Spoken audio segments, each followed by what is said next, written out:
Você tem que ter muito cuidado com as decisões que você toma, com as mensagens que você transmite, com a forma como você faz isso. Porque assim, não existe. Eu tenho comigo uma crença. Ninguém engana todo mundo o tempo inteiro. Não existe. Uma hora as coisas aparecem. Então é melhor você não enganar ninguém, tempo nenhum, seja transparente, porque primeiro as pessoas vão ter mais credibilidade com você, vão te respeitar mais. E segundo, que você não tem onde tropeçar, entendeu? A história é uma só. Não tem duas histórias, não tem eu contei aqui para essa pessoa uma versão e para outra eu conto outra. Não faça isso. Isso dá errado.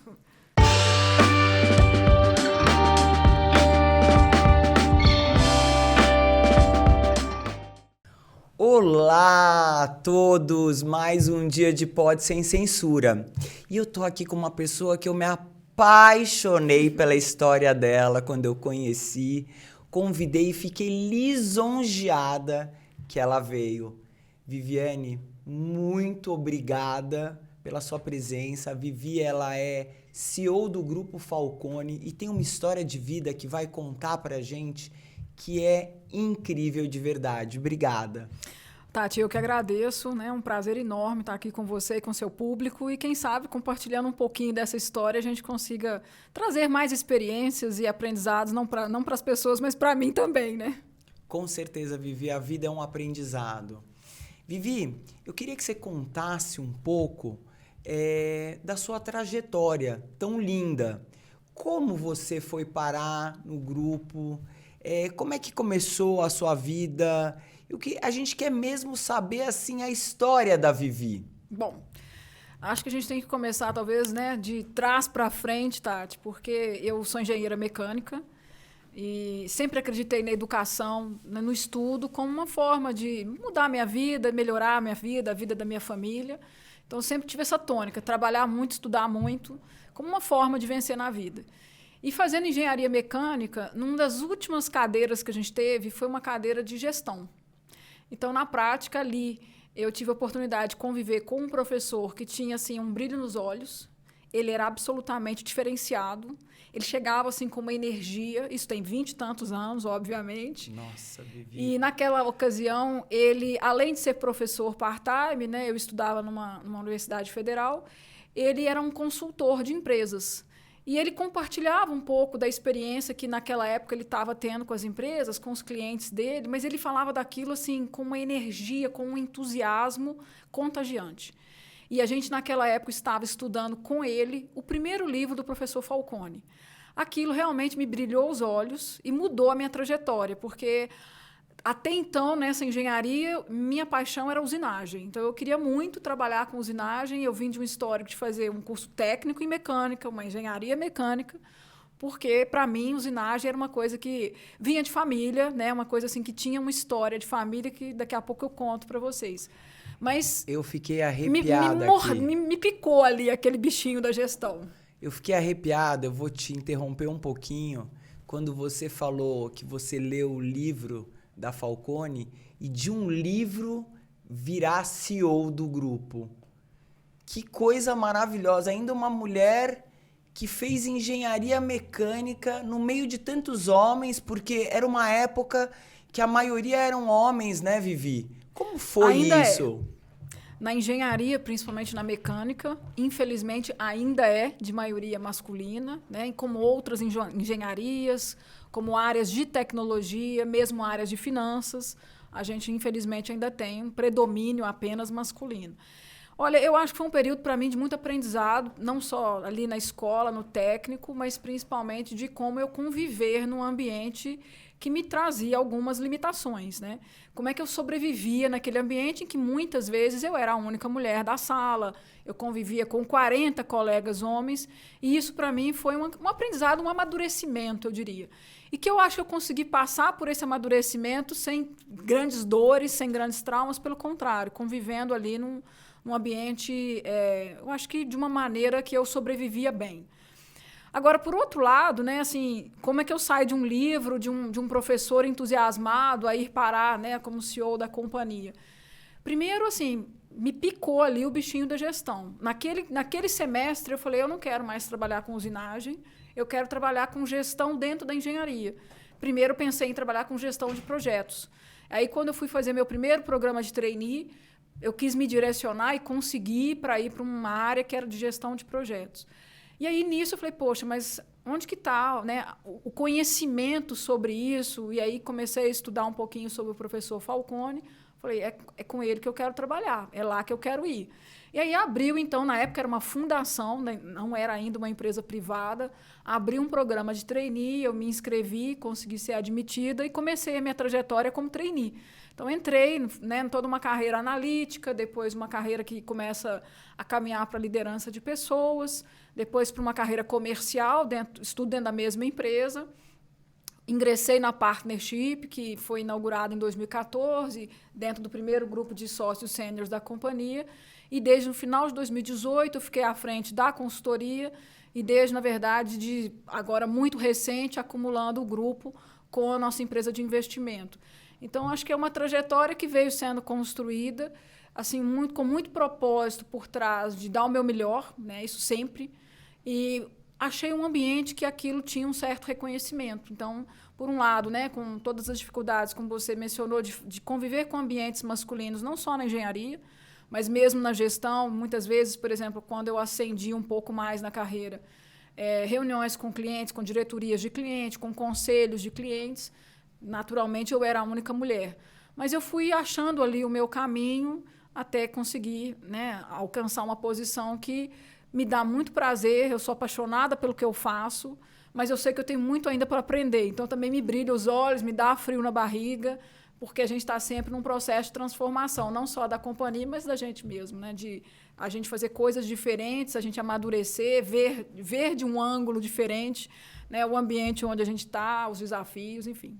Vivi, quando você começou na Falcone, você achava que um dia você ia ser a CEO do grupo? Porque assim, eu acho que as pessoas têm que pensar grande, né? As pessoas têm que ir atrás do sonho delas, né? Então, você como Vivi, quando você entrou, você achava que um dia você podia chegar, você queria? Como é que era isso? Olha, Tati, essa é uma pergunta até que me fazem muito. Assim, no primeiro dia que você entrou na empresa, você queria ser CEO da empresa? Não. Eu digo que o meu sonho ele foi crescendo à medida que eu fui me aproximando dele. Então, quando eu entrei como trainee, o meu sonho era, puxa, eu quero ser uma consultora sênior muito reconhecida, eu quero, né, poder fazer um trabalho mais complexo, eu quero poder, né, ter bons relacionamentos, aprender muito. Então, assim, eu estava num degrau e eu enxergava 4, 5 degraus adiante. À medida que eu fui me aproximando, o sonho foi crescendo. Então, em determinado momento da minha carreira, eu sonhei ser CEO da companhia, sim, mas não foi no dia 1. Eu acho que à medida que eu fui assim, ganhando mais visibilidade, né, de como a companhia funcionava, como era o trabalho realizado, fui enxergando um pouco mais, vou tendo mais visibilidade, eu fui, entre aspas, levantando aquele farol. Então, eu comecei ali com o farol meio baixo, como eu brinco, e depois eu fui levantando um pouco o farol, pensando numa coisa um pouco mais estratégica, né, de ter uma visão do todo. Aí, em determinado momento, eu comecei a sonhar com isso, sim. Comecei, inclusive, a participar um pouco mais da gestão, tentando entender como as coisas se conectavam. Então, assim, tentando entender um pouco mais do negócio e não apenas da minha função ali dentro do negócio. Então, eu digo, não foi no primeiro dia, mas em determinado ponto da carreira eu comecei, sim, a falar, puxa, eu acho que eu deveria aspirar, sonhar e trabalhar muito para isso, para poder contribuir com o negócio, né? E se eu for a pessoa que esteja à altura, né, de estar à frente de um time grande como a gente tem, eu acho que eu preciso estar, né, assim, não só preparada, mas com muito gás, com muito entusiasmo para fazer isso, com muita paixão. Porque eu acho que isso é um diferencial de quem consegue dar alguns passos a mais do que outros.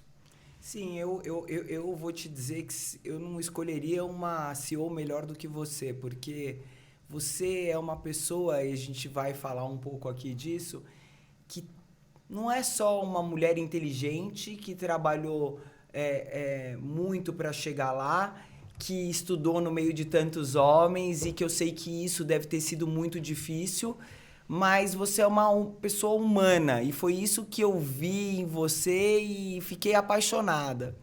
Eu queria que você falasse um pouco sobre quando você foi chegando perto de ser CEO, como é que era a Vivi com as pessoas que estavam do lado dela na companhia?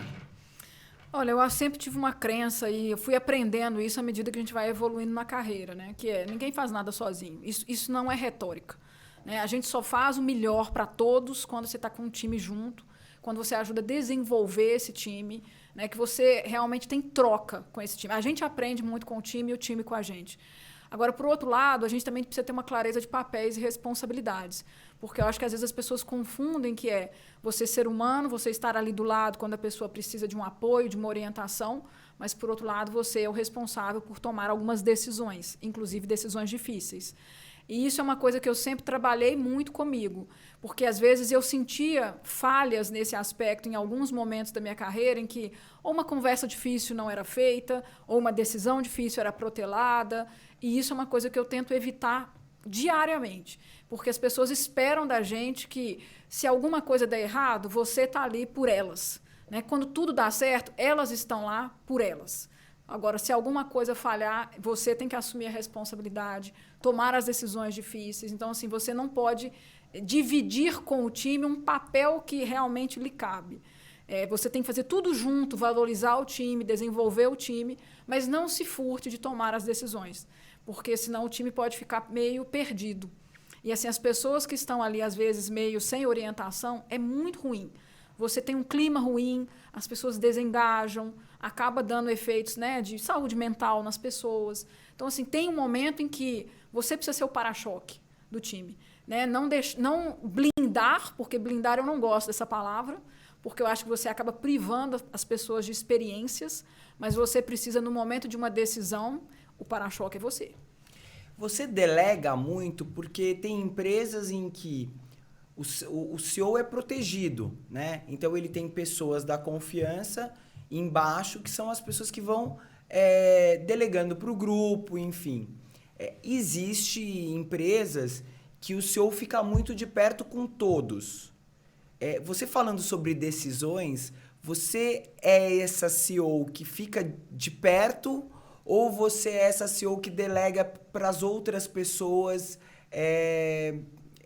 para grupos, né? Enfim, um grupo, então, por exemplo, eu sou a CEO, eu tenho uma pessoa, 1, 2, 3, 5, que estão abaixo, que essa é líder dessa equipe, daquela, e eu não me contamino com a equipe lá de baixo. Ou não? Ou você participa de tudo?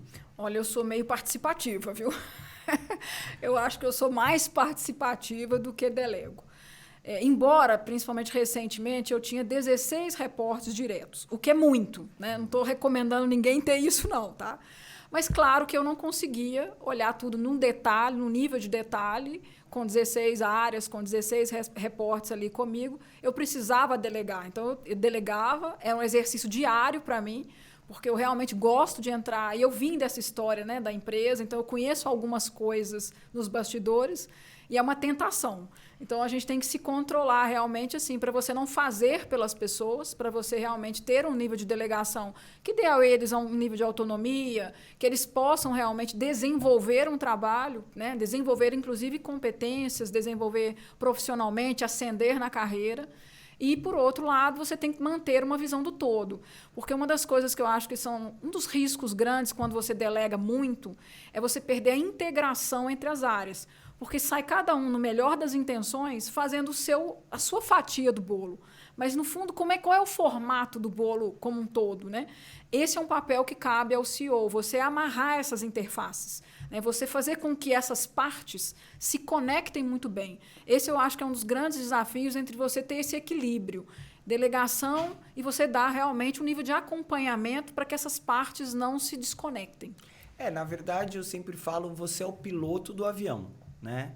E aí tem o copiloto, enfim, tem os outros, né? Os comissários, as aeromoças, mas é legal que você é quem pilota de fato esse avião e é um avião enorme, né? Porque a Falcone tem quantos funcionários?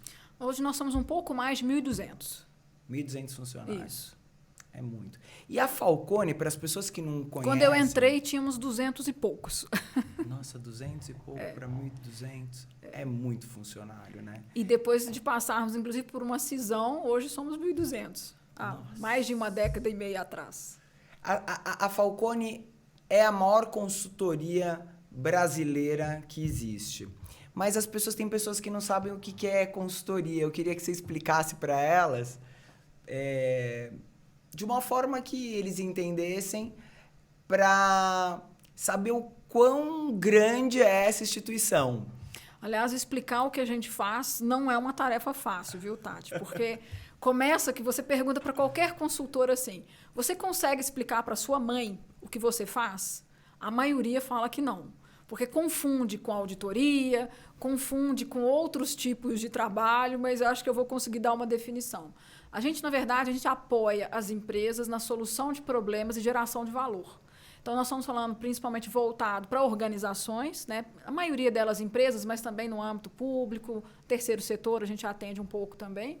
E sempre voltado para geração de valor, de uma forma muito pragmática. Isso é uma coisa que está muito no nosso DNA. A gente não é uma consultoria apenas de metodologia. Não, método para nós, ele é um meio para a gente chegar num resultado, para a gente chegar num valor agregado concreto. Então, a gente tem uma preocupação de que isso seja realmente tangibilizado, né, dentro daquela empresa, porque isso é uma forma como a gente consolida conhecimento. Por trás de consultoria, você vai sempre ouvir essa palavra, conhecimento. Porque a gente chega numa empresa chamado por alguma área ou mesmo por um CEO, por quê?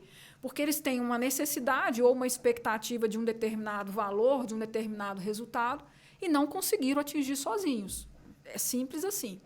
Por que eles não conseguiram atingir sozinhos? Porque eles ainda não sabem como. Ainda não tem aquele conhecimento. A gente vai ensinar tudo para eles? Claro que não. Mas a gente vai conectar conhecimentos que, às vezes, existem dentro da própria empresa, fora da empresa, de experiências passadas que a gente tem. Enfim, você consegue fazer com que as pessoas da empresa, daquela empresa cliente, se desenvolvam, que elas gerem conhecimento. E, anteriormente, quando eu comecei como consultora, falar em gerar conhecimento era basicamente fazer algumas análises simples, um brainstorming, um plano de ação. Esses eram os instrumentos que a gente tinha. Hoje em dia, com todo esse universo que a gente tem à mão, em termos de tecnologia, ciência de dados, o céu é o limite, né? O que a gente consegue gerar de conhecimento a partir dos dados, das informações que a gente consegue não só coletar, mas principalmente cruzar e fazer análises muito diversas, é incrível. Então, esse é o nosso papel, assim, ajudar essas empresas a gerarem mais valor nessa rota de desenvolver conhecimento e conectando isso com as pessoas. Porque não adianta também a gente entrar ali, resolver um problema e sair aquele problema daqui a pouco voltar. Se você não desenvolve as pessoas do cliente, eles não têm habilidade depois de sustentar aquele resultado. Então, a gente tem um compromisso também de que essas pessoas estejam aptas a sustentar aquilo depois. Não pode ser uma coisa uma vez só, one time. Né? Tem que ser uma coisa que você vai, faz uma melhoria e esteja apto para sustentar aquilo na sequência. O legal da consultoria que eu vejo é que vocês não entram na empresa só quando ela está com um problema. Muito pelo contrário. Pelo contrário, não é? Vocês entram quando ela também está no momento bom, mas para melhorar ainda mais. Não é isso? Muitas empresas nos chamam assim porque têm sonhos de crescimento, ou às vezes não estão conseguindo crescer no ritmo que gostariam e enxergam belas oportunidades no mercado, ou porque estão se fundindo com outras empresas.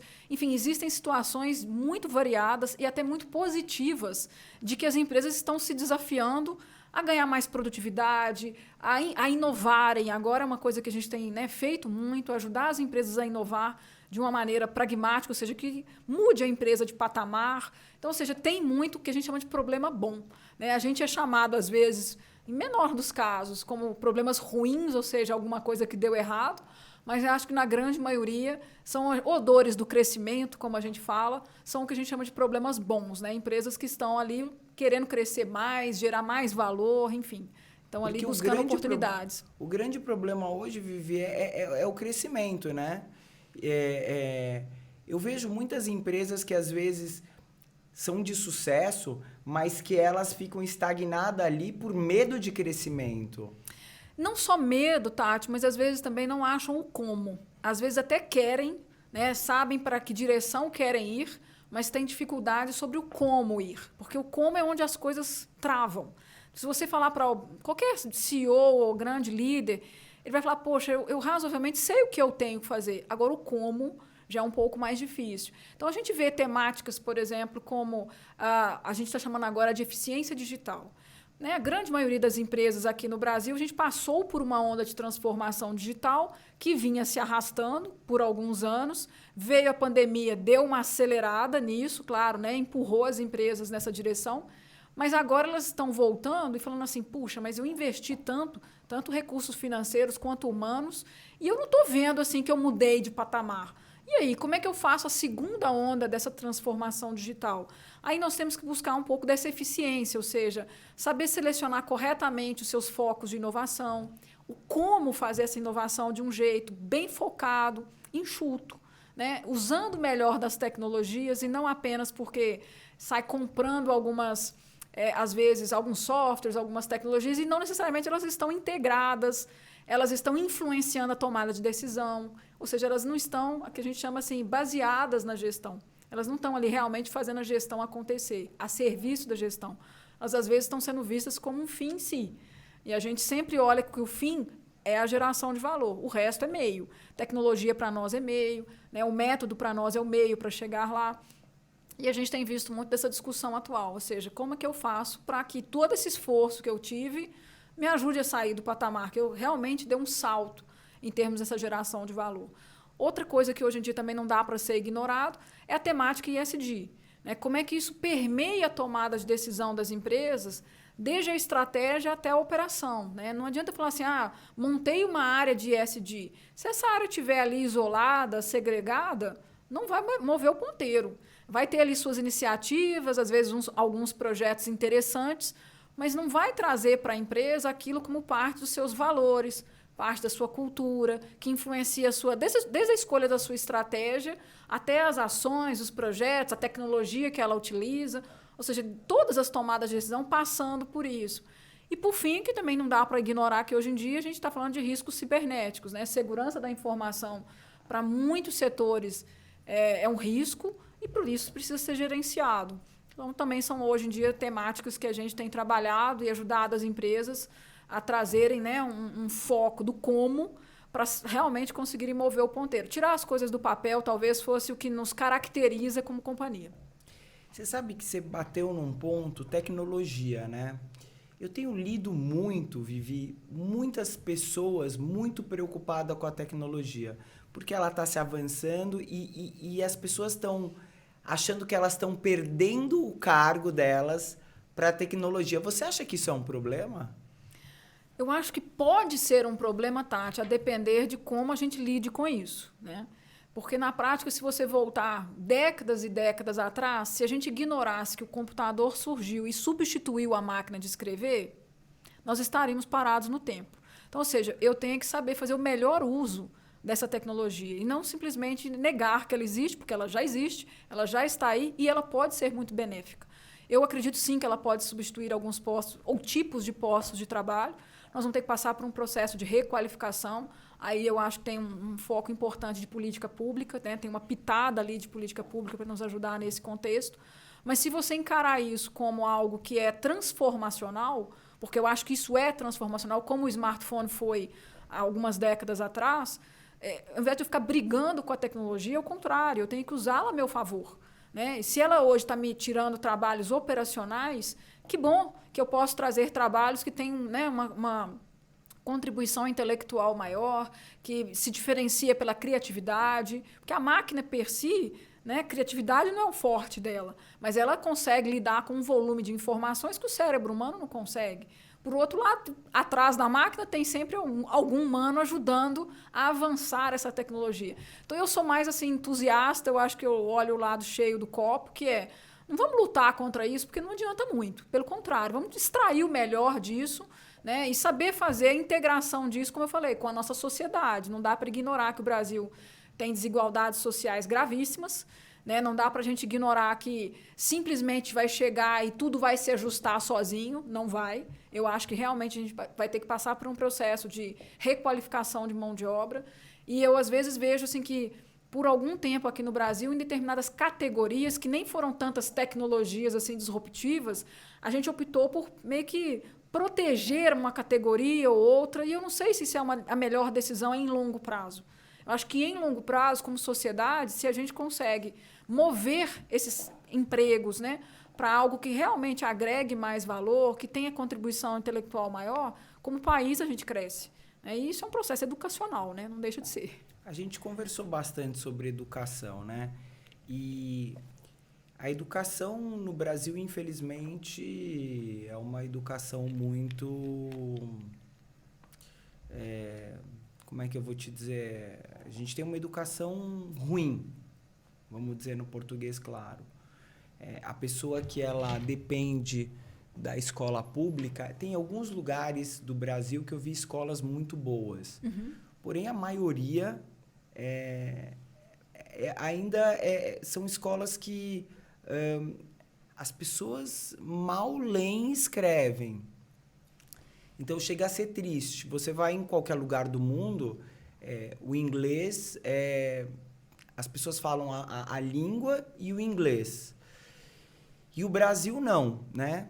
Aí, quando a pessoa quer fazer uma faculdade, então, muito mais difícil, porque ele precisa pagar essa faculdade, não tem como, e às vezes também perde a vaga, porque tem faculdades hoje não pagas que são muito melhores que as pagas.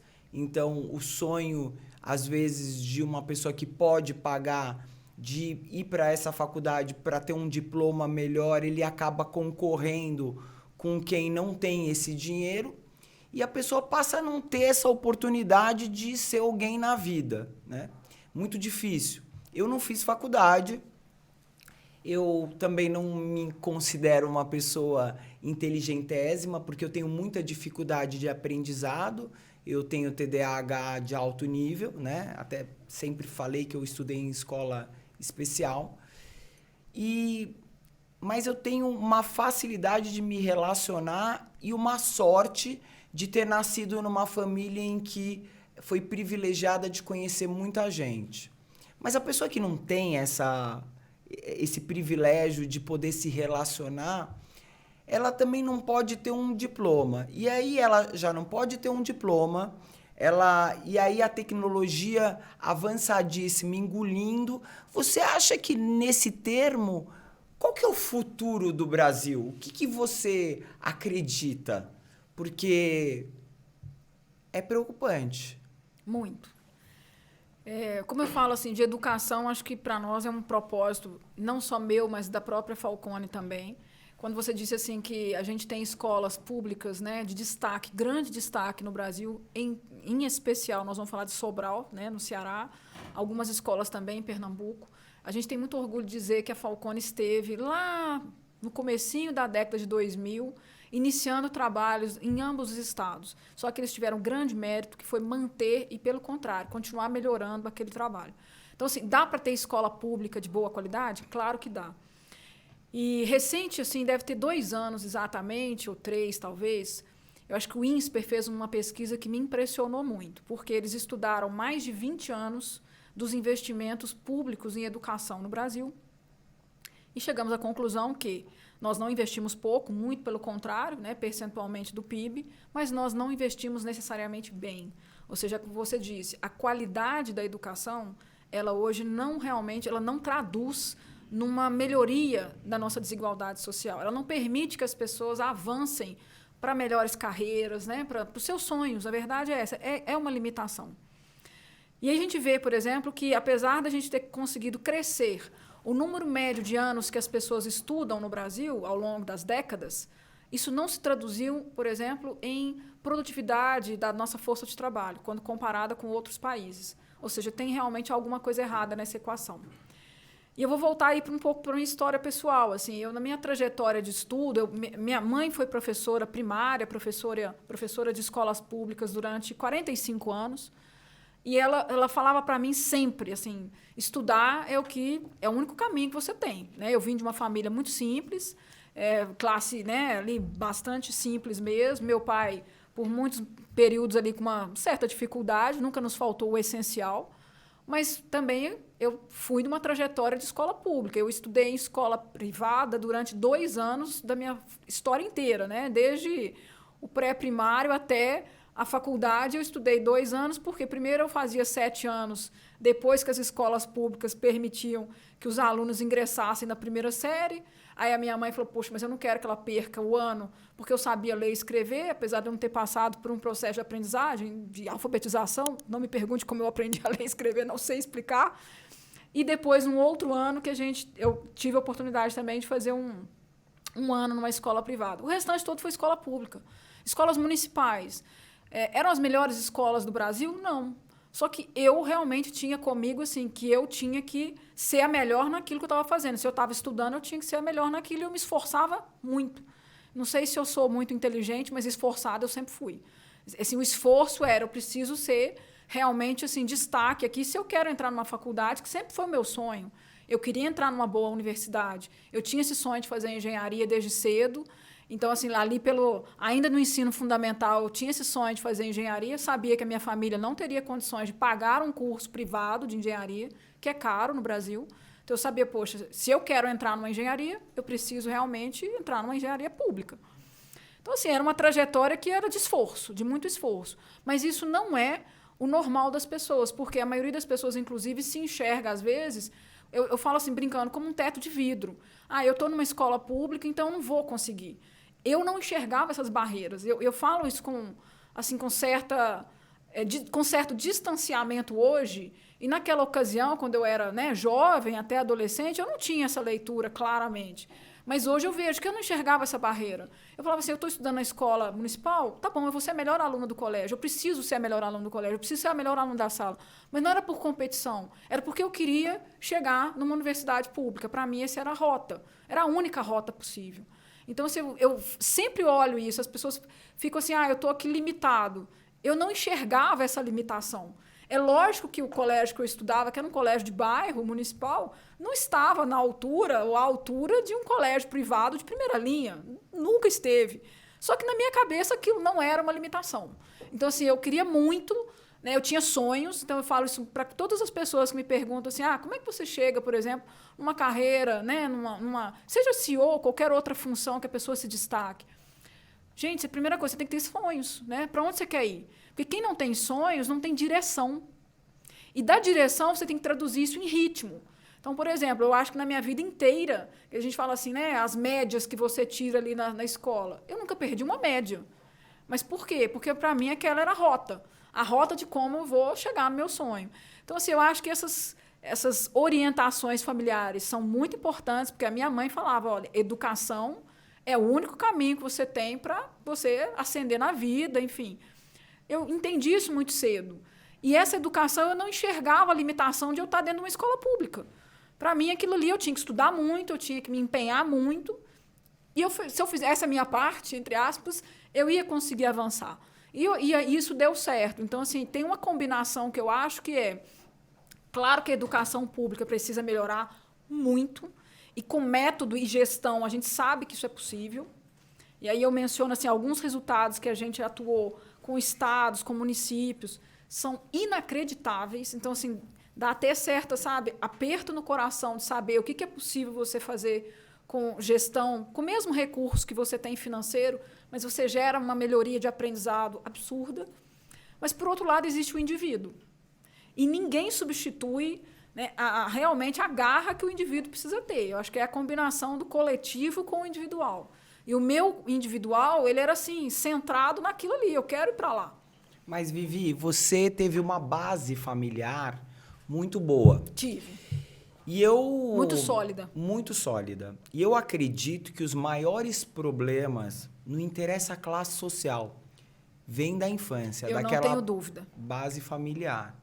Eu acho que o ser humano, que ele não tem nada financeiramente falando, mas ele tem uma base familiar, ele consegue chegar em algum lugar.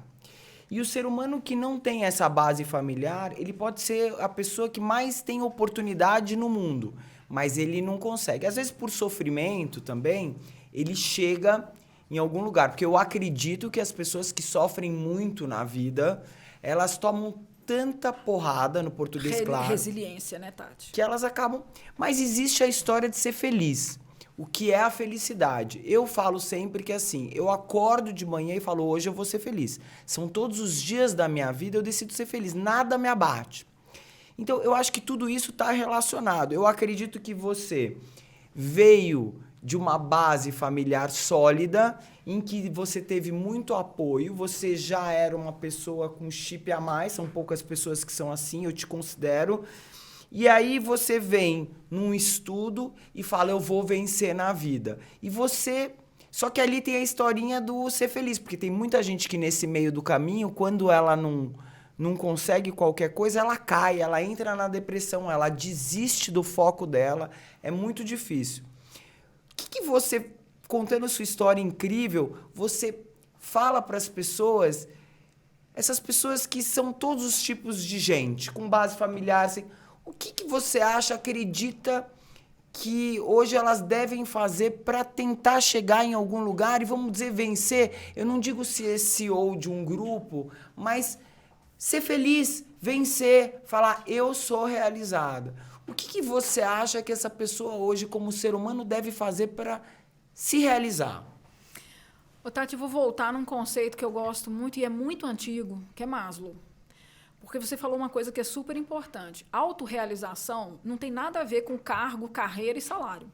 Total. Não tem a ver com posses.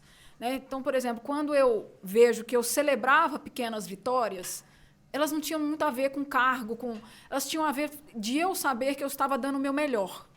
E que eu não estava desperdiçando o meu potencial. Então, eu acho que a pessoa tem que ter assim, muita consciência, primeiro, do que ela quer, para onde ela quer ir. Nem todo mundo quer ser CEO. Tem gente que quer uma carreira mais técnica, tem gente que quer uma carreira relacional, tem gente que quer uma carreira muito especializada. Não tem nada errado com isso, desde que a pessoa esteja feliz e esteja progredindo para que ela celebre pequenas conquistas, para que ela tenha conquistas para falar, puxa, peraí, né, eu estou avançando. E você falou assim, eu tive bases sólidas, muito sólidas. Então, assim, eu venho de uma família muito simples, mas que, por exemplo, meu pai, ele fazia questão de me levar à escola, me buscar na escola. Isso, para ele, era um compromisso assim, inadiável. Então, assim, eu vim de um degrau um pouco mais baixo, quando a gente fala, né, das lacunas, mas eu vim de um degrau muito sólido. Ali era firme, eu não estava pisando em areia. Como eu sei que algumas pessoas que não têm essa base familiar, às vezes ficam ali numa coisa que vamos falar, pouco sustentada, né? Então, assim, essa base me deu o quê? Sonhos, mas todos os dias eu falava assim, poxa, eu consigo, né? Eu tenho esse potencial. E Maslow fala muito disso, assim, que você só aprende um pouco a cada dia. Cada pessoa aprende um tanto. É o seu potencial mental. Se você não aprende hoje aquele tanto, amanhã você não consegue recuperar o de hoje mais o de amanhã. Não é cumulativo. Então, você não pode perder tempo. Na verdade, eu acho que as pessoas não podem ficar esperando que a vida vá fazer por elas. Você é dono do seu destino. Qualquer que você queira que ele seja, qualquer direção que você queira seguir, você precisa ter esse direcionador dentro de você. E eu falo sempre, gente, a autorrealização é você celebrar coisas que você fala assim, poxa, eu estou fazendo o melhor com o meu potencial. Eu não estou desperdiçando esse potencial. Então, assim, todas as vezes que eu tinha uma pequena vitória para celebrar, eu falava, puxa, olha só que legal, né? Eu trabalhei muito, eu me esforcei muito, eu estudei muito, mas olha só, tô mais um degrau ali. E não precisa as pessoas falarem. Se você sente isso, isso te enche de orgulho de você. Eu acho que, assim, muita gente fala de autoestima, a gente fala, né, de autorrealização. Eu tenho certeza que isso tem muita relação com o quanto que você se desafia.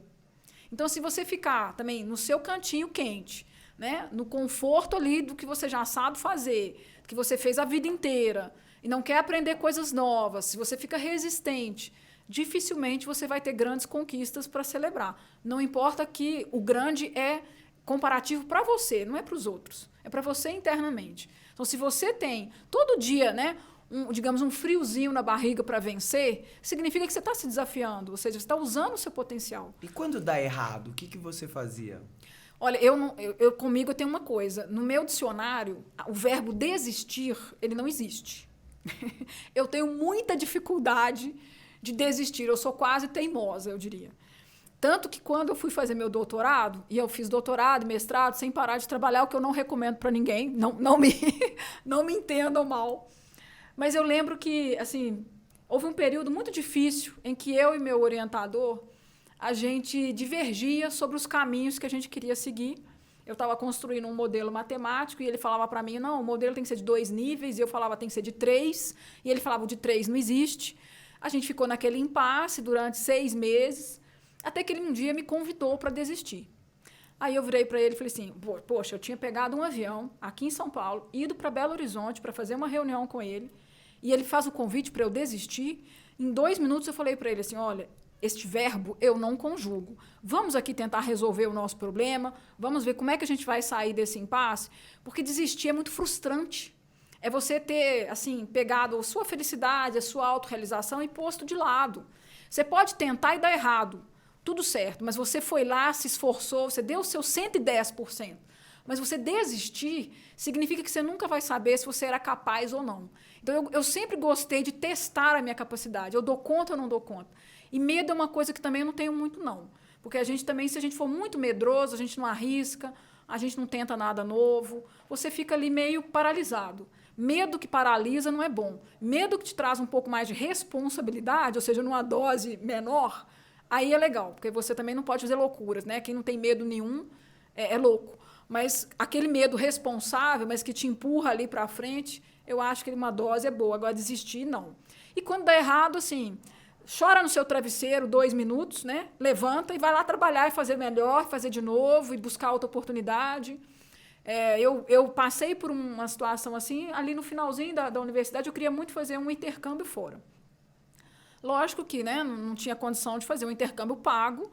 Fui, então, buscar algumas oportunidades e a primeira tentativa que eu fiz deu errado. Eu não fui escolhida. Apesar de ter feito todas as provas lá bem, né, na parte quantitativa eu fui bem, chegou na entrevista final eu não fui escolhida. Aquilo foi extremamente frustrante para mim. Eu falei, vou procurar outro. Procurei outro, consegui uma vaga, fui fazer meu estágio na Alemanha.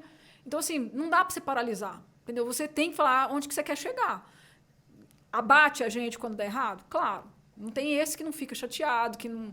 Sabe, que não desmonta, igual eu falei, mas não desmonta por vários dias, não. Desmonta ali uns minutos, faça sua reflexão, seu aprendizado, o que você poderia ter feito diferente, a quem você poderia ter, né, recorrido, trabalhado melhor junto, e segue a vida, vamos embora. Porque o tempo não espera. Igual eu falei, o que você não aprendeu hoje, amanhã não adianta tentar recuperar. Eu acho que a vida é curta e 1 minuto é uma eternidade, né? Então, não dá para você... jogar pro alto o seu sonho. Foi exatamente o que você falou. E a sua história de resiliência é maravilhosa, porque a gente vê que a pessoa que é resiliente, ela sempre chega em algum lugar, né? E aí, o que acontece? Eu acho que existe essa história da felicidade, que todo mundo fala tal felicidade, e da tristeza. Mas quando você cria um sonho na sua cabeça e um lugar que você quer chegar, talvez você não tenha tempo para pensar na tristeza. Não é isso? Você não acha? E tristeza também, assim, eu acredito, Tati, que não constrói. A tristeza que te amadurece, eu acho que ela até é útil, mas ela não pode ser muito duradoura, porque senão ela te coloca num lugar que é de te diminuir. Eu acho que aquela tristeza que eu falei, senta ali, chora no seu travesseiro, né? Faz a sua reflexão, colhe os seus aprendizados, mas no momento seguinte, vamos embora, né? Porque o mundo lá fora não espera. Ninguém vai ficar esperando você achar que o mundo conspirou contra você. E uma coisa que eu sempre pensei comigo mesma é, vitimismo não combina com sucesso. Nunca. Igual eu queria lá ir pro intercâmbio e não consegui na primeira. Adiantava falar que, porque foi o fulano que foi escolhido, porque ele era... Não, eu não fui escolhido e da próxima eu vou ser. O que eu preciso fazer para ser? Né? Onde que eu preciso melhorar? Se você ficar nessa de vítima, desculpa, o mundo não espera, as oportunidades, né, infelizmente, elas não brotam em árvore, você tem que plantá-las. E esse é outro ponto importante. Nada que você vá colher, você vai colher sem ter semeado antes, sem ter plantado antes. Ninguém vira CEO de uma empresa da noite para o dia, ninguém vira um grande cientista, né, da noite para o dia, ou um grande especialista da noite para o dia. É um processo de construção. É um processo que você planta, colhe um pouquinho, aí você planta mais, colhe mais um pouquinho e assim por diante. Então, eu acredito muito nisso, trabalhar duro, honesto, ter resiliência, A sua tristeza é permitida? Claro, né? Todo mundo fica triste, todo mundo se abate. Ela fala, todos os dias são cor-de-rosa? Claro que não. A trajetória, a gente tem que olhar ela pelo filme e não pela foto. Na trajetória, eu estou feliz? Eu estou me sentindo realizada? Eu estou crescendo como pessoa? Eu estou aprendendo? Eu estou fazendo algo bom para as pessoas? Estou deixando um bom legado? Porque também se você está olhando só você e olha para trás, está deixando um monte de gente pisoteado, isso não funciona. Porque você vai tropeçar ali na frente. Então, assim, seja realmente honesto com você, com as pessoas. Procure fazer um legado bom. Procure ser uma pessoa que realmente é transparente, é verdadeira, porque aí você não tem tropeço, né? Você está vivendo ali a realidade como ela é. Mas tem que ter muita persistência. Nada é fácil na vida. Nada. Minha mãe brincava muito, ela falava assim, olha, sucesso só vem antes do trabalho no dicionário.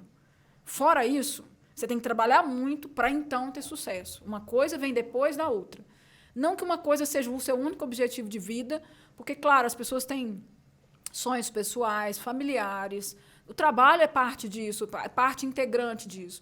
E eu também nunca enxerguei o trabalho como um fardo. Isso é uma coisa que, às vezes, eu percebo nas pessoas. Não sei se elas não fazem o que gostam, não sei como é essa relação com o trabalho, mas se você enxergar o trabalho como um fardo, você nunca vai se doar integralmente para aquilo, né? De fazer bem feito, de se superar. Então, aquilo fica sendo algo limitador para você, alguma dor. E isso não vai funcionar bem, né? Eu achei maravilhoso tudo que você falou, mas teve uma parte que é muito legal, o vitimismo. Eu, quando passei muita necessidade, eu me vitimizei. E eu achava que me vitimizando, as pessoas iam me ajudar. E aí eu senti que eles passavam de trator em cima de mim.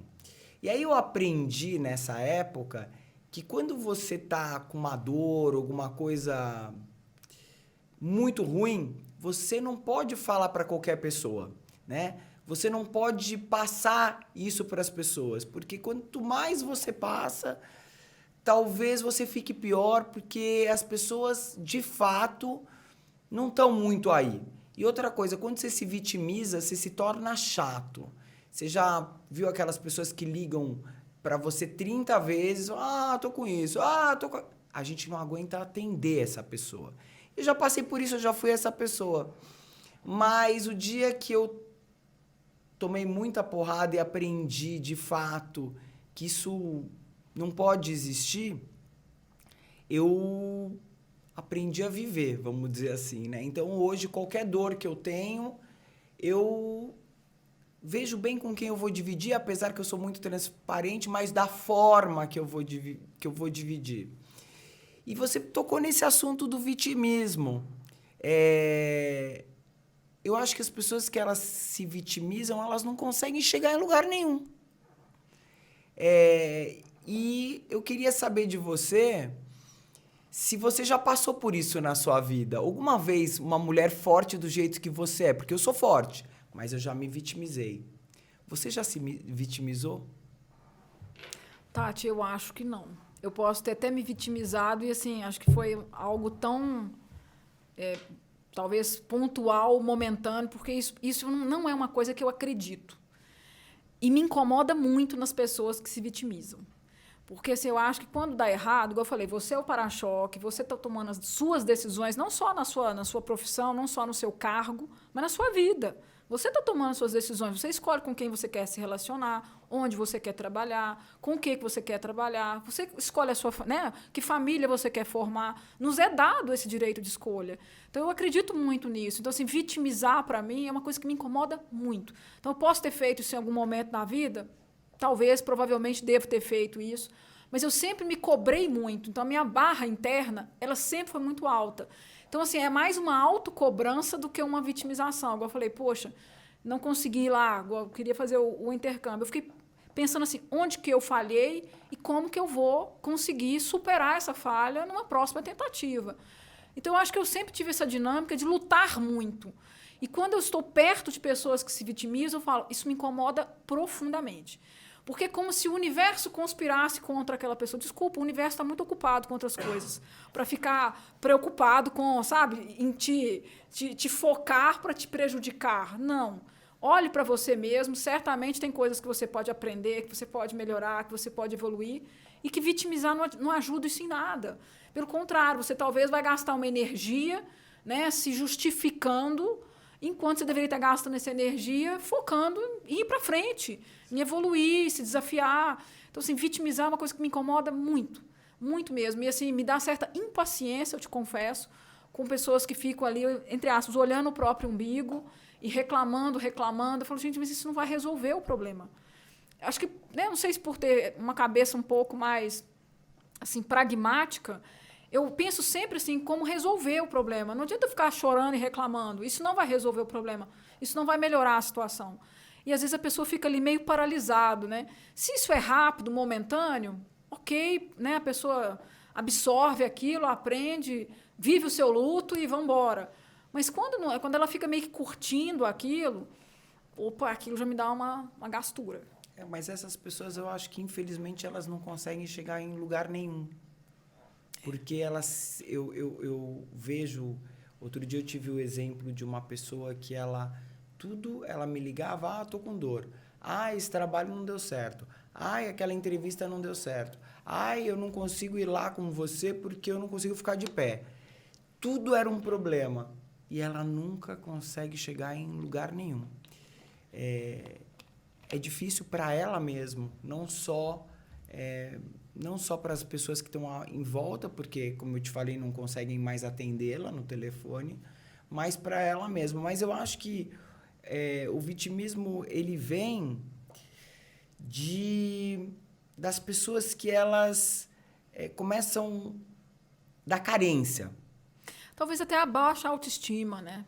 A baixa autoestima. A autoestima é literalmente quase que tudo. Você não concorda comigo? Olha, é muito importante. Eu acho que assim, você ter autoconfiança, autoestima, isso é fundamental, porque senão você se coloca o teto de vidro, né? Então, assim, eu vejo, existem muitas discussões que a gente participa, por exemplo, como é que mulheres ascendem nas suas carreiras. Muitas falam desse teto de vidro, etc. Mas se você também ficar só reclamando, tem um teto de vidro, você nunca fura ele. Vai lá e dá um soquinho nele, vê se ele trinca, entendeu? Vai lá e força um pouco mais. Vai tentando empurrar essa barreira para frente, né? Então, assim, eu acho que existe um pouco assim que eu falo, né? A pessoa ter consciência do seu potencial, saber onde ela quer chegar e lutar muito. Nada na vida é fácil, nada. Você pode ter certeza que as pessoas que, de certa forma, nos inspiram ou nos inspiraram aí pela história afora, todas trabalharam arduamente. Né? A gente fala das inovações. As inovações são muito, a gente brinca, né? Muito mais transpiração do que inspiração. Nenhum inventor sacou da cabeça uma ideia um dia e falou, tá pronto. Não, lutou muito por aquela ideia, teve que trabalhar demais. Então, assim, as pessoas não podem esquecer disso. E eu, pelo menos, sou de uma geração que a gente viveu num Brasil que passou por muitas dificuldades. E a gente sabe o que, assim, ter que enfrentar, às vezes, fila de supermercado, porque teve desabastecimento, aqueles N planos econômicos que a gente tinha, aquela inflação descontrolada. Então, a gente passava uma sensação de escassez. Então, a gente criou também, pelo menos eu acho isso, a minha geração, um pouco mais de instinto de sobrevivência. Não vão fazer por nós vamos ter que ir lá e fazer. Porque tem gente que às vezes fica naquele conforto, né? Não, vamos fazer para mim. Fica ali morando com o pai e a mãe até 40 anos, tá ali no conforto. Desculpa, a escassez faz bons inovadores, faz as pessoas avançarem, né? A gente tem esses exemplos, inclusive fora do Brasil, tempos de guerra. Como é que os países se reinventam pós-guerra? Não que guerra seja uma coisa boa, mas eu falo assim que esse sentimento de que a abundância não é para sempre, que eu tenho que cuidar, eu tenho que plantar para poder colher, eu acho que as pessoas precisam lembrar sempre disso. Total, eu concordo com você em gênero, número e grau. A pessoa tem que plantar para ela colher, porque se ela não planta, ela não tem colheita. Mas é muito difícil, né, Vivi? Voltando um pouco lá atrás na educação, eu acho que, às vezes, você foi uma pessoa que você foi lá e venceu, mas eu não acredito que todo mundo, mesmo que queira muito, e olha que quando você quer muito em algum lugar, você sempre chega. Mas eu acredito que, infelizmente, com o problema que a gente tem de educação, às vezes a pessoa quer muito e ela não consegue chegar em lugar nenhum. Né? Eu acho que esse realmente é o maior problema do Brasil. E a gente vendo sua carreira brilhante, é muito legal porque incentiva pessoas a querer mais chegar em algum lugar. Mas uma vez eu conversei com um político famoso e ele me falou assim, ô Tatiana, a pessoa aqui, ela quer ser eletricista e eu dou a oportunidade para ela ser eletricista. Ela quer ser encanadora e eu dou a oportunidade para ela ser encanadora e ainda coloco na rua para trabalhar. E aí eu falei para ele, mas por que ela não pode ser um engenheiro? Por que não pode ser um advogado? O porquê? Então, eu acredito, como eu te falei, que a gente tem esse grande problema no Brasil. E eu queria saber sua opinião. Você acha que qualquer pessoa que vem lá de baixo e que não tem oportunidade, se ela quiser muito, você acha que qualquer pessoa pode chegar em algum lugar? Você acha que tudo é possível? Acredito nisso. Mas qualquer pessoa? Tati, fiz com uma colega lá da Falcone um livro que se chama O Desafio do Impossível. Então, assim, eu acredito que as pessoas podem romper esse impossível, sim. Muito difícil? Claro, né? Claro que, igual eu falei, eu tive uma base familiar muito sólida, né? Eu consegui fazer a minha carreira escolar, minha carreira profissional, em bases muito sólidas. Não é todo mundo que tem essa oportunidade, eu tenho clareza disso, né? Em muitos aspectos eu fui privilegiado. Agora, por outro lado, eu vou contar uma história real, que foi o seguinte. Quando eu estava fazendo meu doutorado, eu precisava desenvolver esse modelo matemático.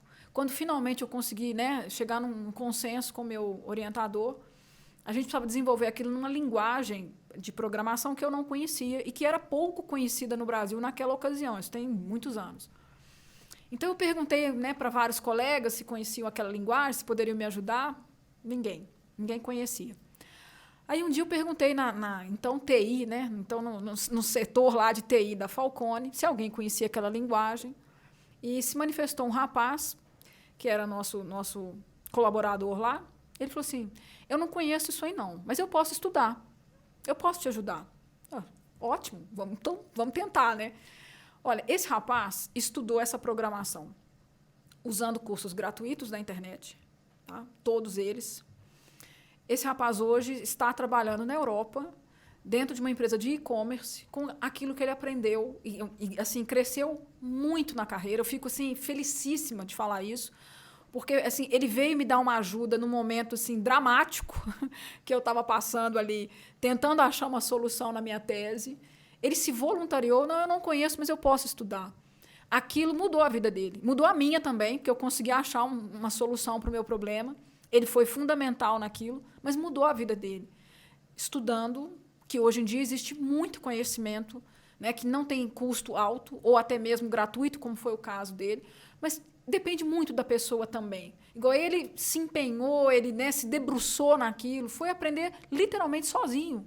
E conseguiu vencer, não só para me ajudar, mas vencer na vida, venceu na carreira. Hoje, enfim, cresceu e tem uma carreira muito bacana. Então, acho que também a gente está num momento diferente lá de trás, em que a gente tinha mais limitações em relação ao acesso ao conhecimento. Hoje em dia tem conhecimento que é mais barato ou até gratuito, mas a gente tem que ter uma disciplina grande, né? A autodisciplina é uma coisa, inclusive, assim, que o professor Falcone, que é o nosso fundador, me inspirou muito, porque ele é uma das pessoas mais disciplinadas que eu conheci. Assim, de estudar, de como ele leva uma rotina que aquilo leva ele a ser mais produtivo, né? Aos 82 anos, ele está estudando inteligência artificial e debatendo quase que de igual para igual com os meus cientistas de dados, que são todos jovens.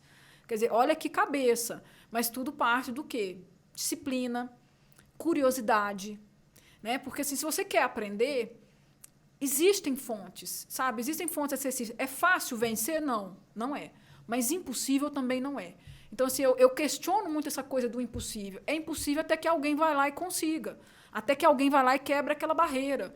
Porque o impossível é uma referência, ele é comparativo a uma referência em relação ao que existe hoje, não em relação ao que existe no futuro. Então, é trocar a referência de lugar é que a pessoa pode, sim, conseguir vencer. E, mais uma vez, gente, vencer na vida não significa ser um CEO, não é isso. Mas realizar o seu sonho, sonhar, avançar naquele sonho, se sentir realmente produtivo, sentir orgulho de você. Porque isso retroalimenta a sua autoestima, né? A gente falou, poxa, se a autoestima é importante para a pessoa ser resistente a determinadas dificuldades da vida, Por outro lado, quando você consegue pequenas vitórias, isso retroalimenta. Você fala, puxa, olha, eu consegui dar um passo. E vamos lá, vamos dar mais um. E ninguém sai correndo uma maratona no dia 0. Você começa correndo um pouquinho, você vai aumentando. E eu acho que é isso que é o caminho, né, de você ter, seja uma carreira, seja uma família, seja suas relações pessoais, com um grau de felicidade que te satisfaça. Total. Né? Qual foram suas maiores dificuldades na sua trajetória? Olha, eu acho que alguns momentos foram muito marcantes, assim, né? Primeiro, eu tinha um grande sonho de fazer o doutorado, assim. Para mim, isso foi muito difícil, porque foi muito pesado. E quando, assim, várias vezes eu fui convidada a desistir, eu falava para mim mesma, se eu desistir, eu nunca mais vou conseguir voltar. E eu vou ficar frustrada pelo resto da minha vida. E frustração é uma coisa que eu não convivo com ela. Eu posso não conseguir. Eu posso ir lá e tentar e não conseguir, falhar. Eu admito falhar, mas desistir sem tentar, não. Então, aquele momento, para mim, foi um pouco difícil ali.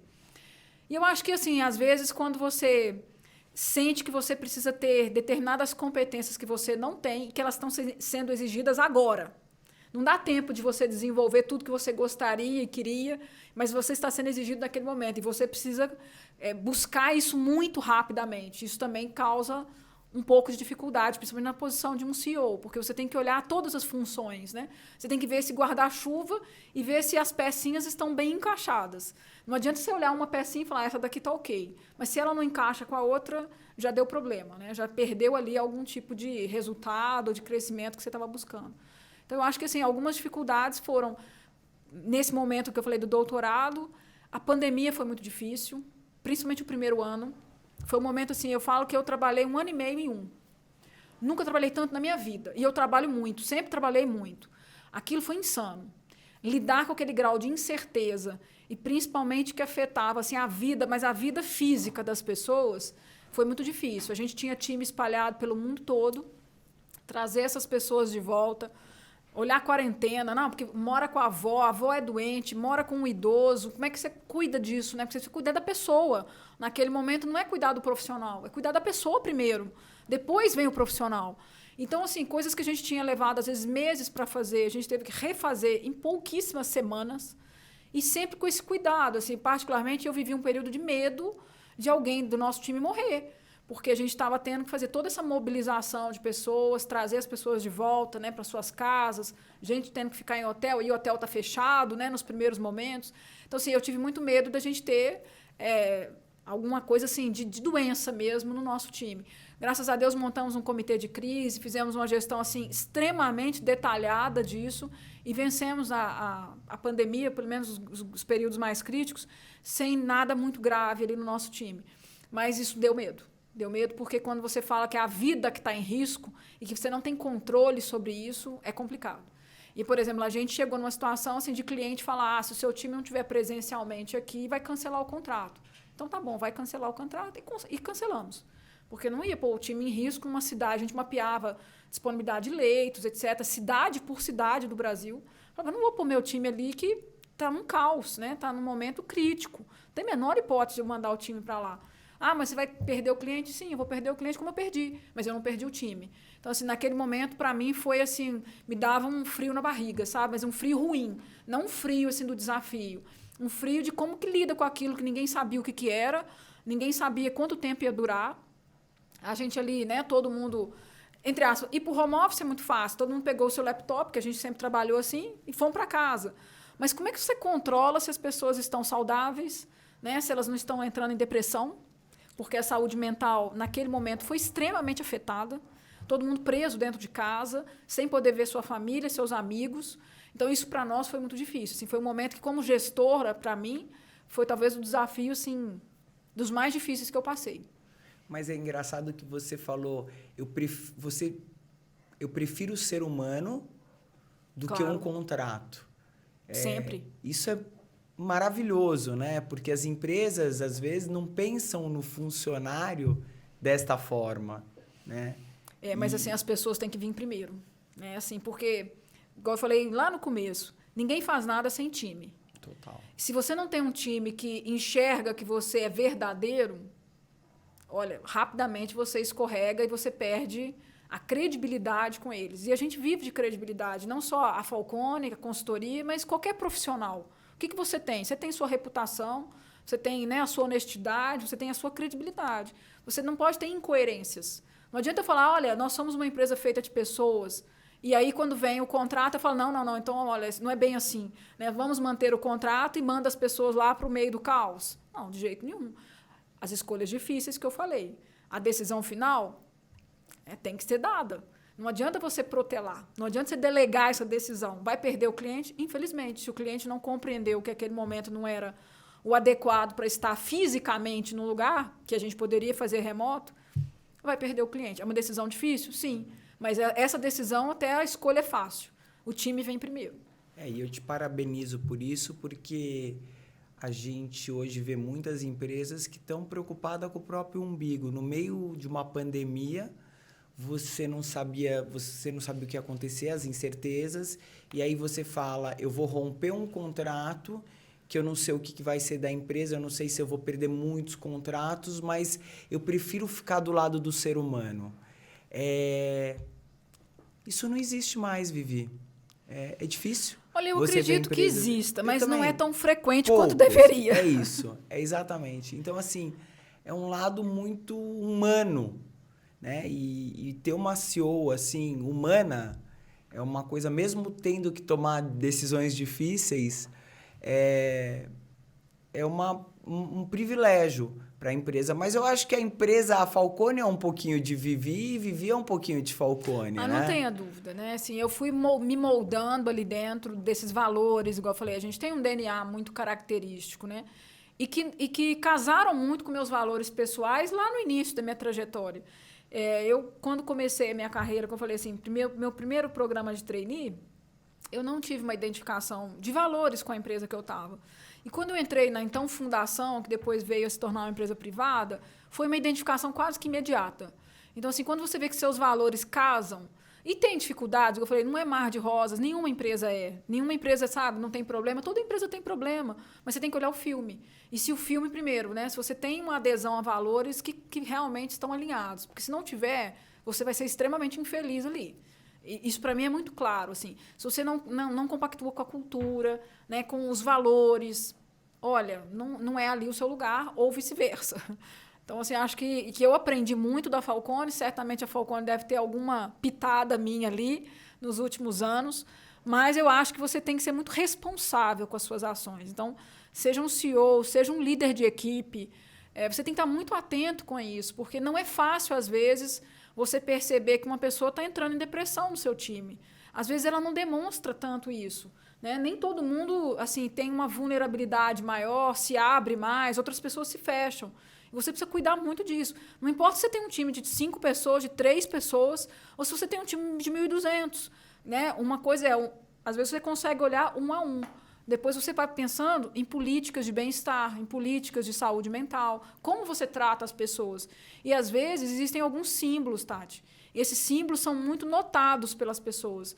Por exemplo, igual eu falei da pandemia, esse exemplo que eu dei, eu me lembro que, né, parte do time se sentiu assim, quase feliz. Falou, puxa, não mandaram a gente para lá, mandaram a gente ficar aqui e acabamos perdendo o trabalho.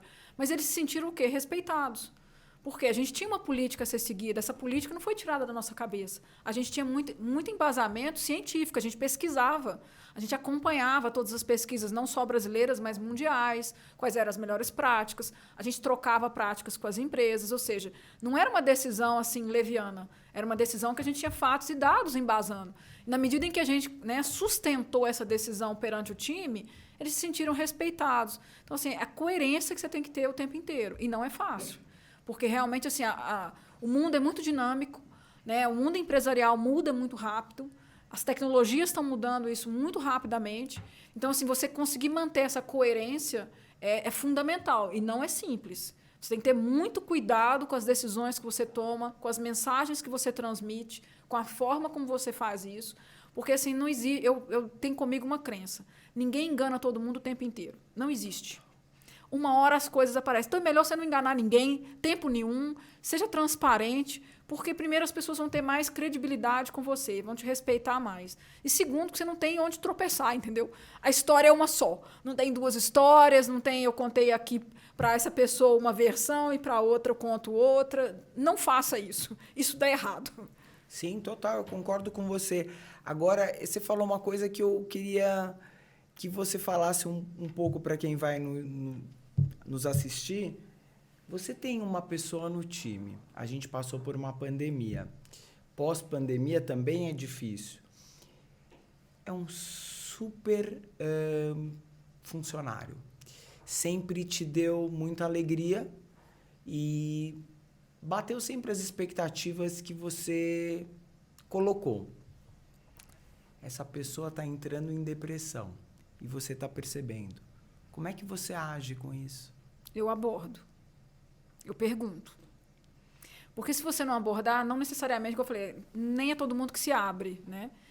E a gente fala de saúde mental, depressão, isso são doenças, né? Isso precisa de tratamento.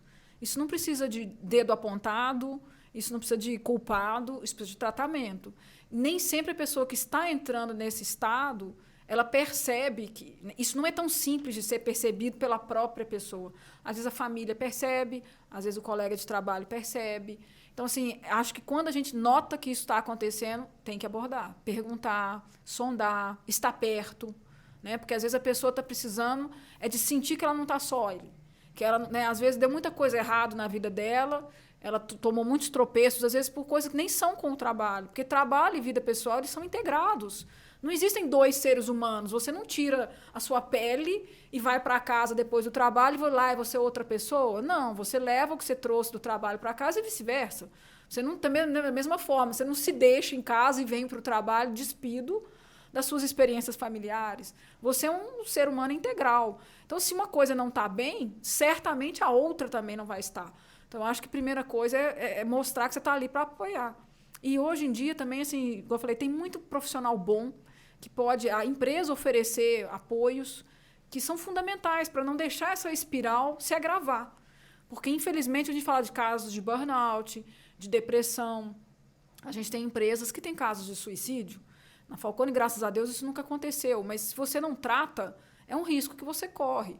Então, assim, eu sou do tipo que aborda, sabe? Conversa, chama para um café, às vezes para um almoço, né? Conversa.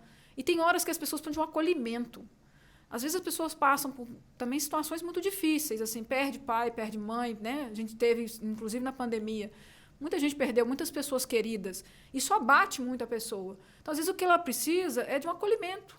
É momentâneo até, mas ela precisa daquele acolhimento. Eu vi acontecer em muitas empresas, por isso que eu te perguntei, pessoas que eram, assim, essenciais para a empresa, entrar em depressão e cair o aproveitamento dessa pessoa. Cai drasticamente. E ela ser mandada embora. Eu vi isso acontecer. E eu fiquei muito impressionado. Então, por isso que eu te perguntei como lidar com isso. É uma coisa difícil, porque você tem ali um funcionário exemplo. Ele é um ser humano, como você disse, de carne e osso. E aí ele entra em depressão. E aí? O que fazer? Então, tudo bem, você traz ele para o lado e ajuda. Mas tem empresa que não quer saber. Não, tem empresa que realmente, assim, né? Ou a pessoa está produzindo ou ela está fora. Eu acho que isso não é o correto. Porque, como eu falei, se a pessoa tem esse potencial, se ela vem entregando, ela tem essa história, né, de sucesso dentro da empresa, ela tem algum problema ali que momentaneamente está tirando ela dessa condição, tem que tratar. Não tem outro caminho.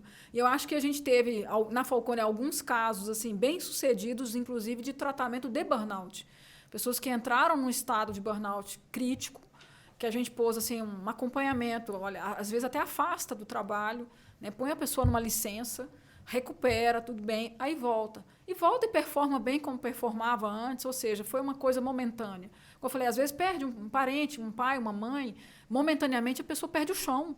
Não adianta você falar que o ser humano não vai, né, doer aquilo. Vai.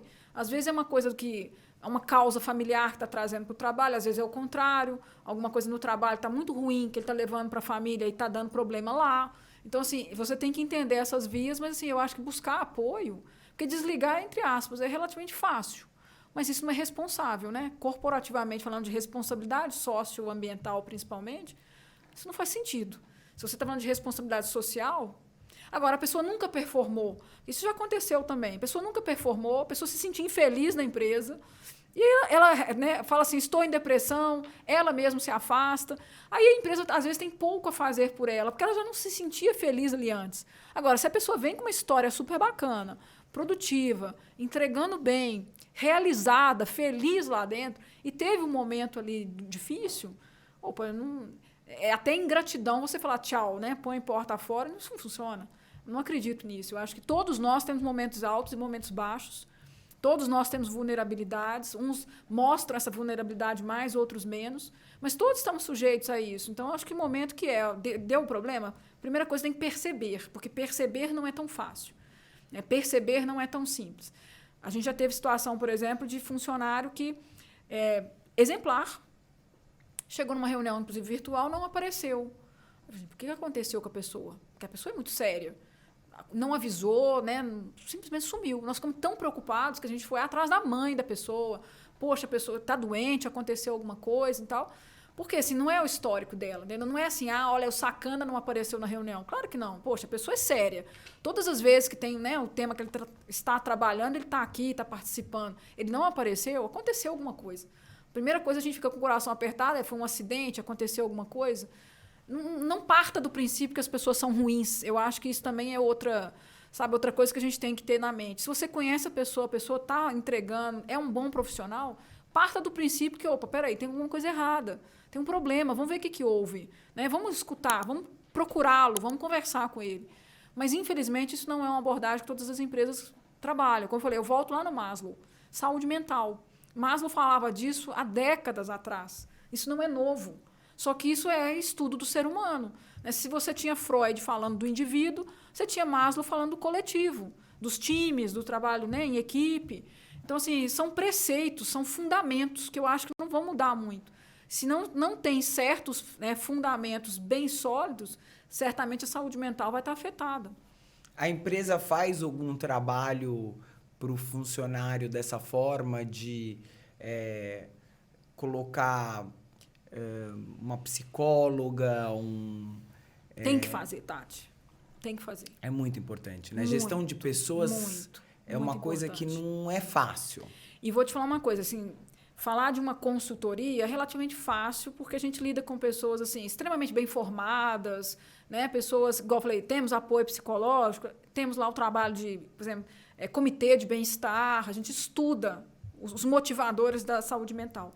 Mas isso é importante até para um chão de fábrica. Operador precisa disso, sabe? Não é só gente que tem ali formação, que está num trabalho intelectual. Um operador de máquina, se ele não tiver com a saúde mental em dia, ele é facilmente acidentado. Então, estamos falando de segurança física, inclusive. Várias causas de afastamento no trabalho, de acidentes, é porque o cara não está bem. Ele chegou ali, ninguém viu que ele não está bem, ele vai para frente de uma máquina e se acidenta o colega. Então, assim, tem coisas que a empresa tem que entender que são fundamentais, não dá para abrir mão, não dá para deixar para depois, e é uma coisa que você precisa investir continuamente, não está pronto nunca. Claro que você, né, ao começar a fazer esse trabalho bem estruturado, porque tem metodologia para isso. Isso não é uma coisa que você faz assim de uma forma aleatória, você tem metodologia para fazer isso, você estuda as necessidades humanas dentro daquele contexto daquela empresa, dentro daquele local, inclusive, porque a empresa está dentro de uma comunidade. Muitas vezes o entorno traz elementos ali que estressam as pessoas profundamente, questões de segurança, né, de distância até, de afastamento, enfim, uma série de condições. Então, se você faz um trabalho bem estruturado, assim, a mudança que você vê é impressionante. É impressionante. Nós tivemos a oportunidade de fazer um trabalho muito longo numa fábrica, depois isso foi expandido para 30 outras fábricas, e você chega lá hoje e vê o que é aquele ambiente, puxa, assim, sabe, vem lágrimas nos olhos, porque você vê que você mexeu com a vida das pessoas, você vê que você transformou a vida daquelas pessoas. Pessoas que falavam para a gente, em depoimentos, em diagnósticos que a gente fez, para que eu vou trabalhar mais se o meu colega do lado né, produz muito menos do que eu, não é mandado embora? Eu vou fazer o mínimo. E hoje em dia você chega lá, as pessoas quase estufam o peito, assim, sabe? De orgulho, de falar de qual parte do processo elas fazem parte, onde que o trabalho delas está impactando a companhia. Eles têm um orgulho, assim, sabe? Que salta aos olhos. Isso é muito bom. Porque a pessoa tá sentindo orgulho do que ela faz. Não importa se ele é um operador de máquina, se ele é um gerente, se ele é um diretor. Ele tem que sentir esse orgulho. Igual eu falei lá, as pequenas conquistas. Puxa, olha só, essa fábrica, ela conseguiu ter os melhores índices de qualidade, coisa que ela, na história dela, não tinha tido. Poxa, aquele pessoal celebrou, e com muita razão, com muito orgulho. Porque é trabalho deles. Eles se sentem assim, puxa, eu fiz bem feito. Isso dá orgulho nas pessoas. Pequenas vitórias são muito importantes. Não importa se a pessoa é um CEO, se é um operador de máquina, saúde mental é tão importante quanto para qualquer função. CEO que está com saúde mental afetada, eu até te comentava há pouco, por exemplo, que eu acho fundamental férias, né? Por quê? Porque a saúde mental precisa estar em dia, senão você não consegue tomar as decisões ponderando corretamente os dois lados da balança, né? Corretamente, que eu digo assim, no melhor do seu conhecimento. Você tem dificuldade de enxergar os fatos, de enxergar com clareza as situações. A mesma coisa o operador. Se ele não está com a saúde mental em dia, certamente ele vai adoecer, ele está mais propenso a acidente, ele está mais propenso a deixar a empresa, a faltar ao trabalho. Então, tudo isso é muito bom para o funcionário e para a empresa também. Isso é muito importante ser dito, Tati, porque isso é resultado na veia para a empresa. Total. Nesse trabalho que nós fizemos na fábrica, que depois foi disseminado para as outras, o resultado, vamos falar, econômico-financeiro, foi impressionante.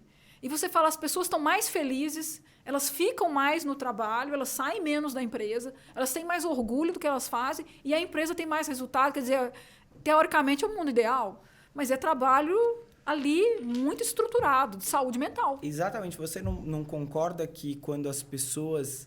Foi o que eu te falei lá no começo também, quando a empresa cuida do funcionário e ele é feliz lá, a empresa produz muito mais? Provadamente. A gente fala, por exemplo, não só desse trabalho de saúde mental, mas mesmo de diversidade e inclusão, a gente fala, por exemplo, da participação feminina nas empresas. Por qualquer pesquisa que você olhe, nacional ou internacional, comprovadamente você vai ter que, por exemplo, ambientes mais diversos são mais inovadores, têm mais resultado, por quaisquer índices que você olhar.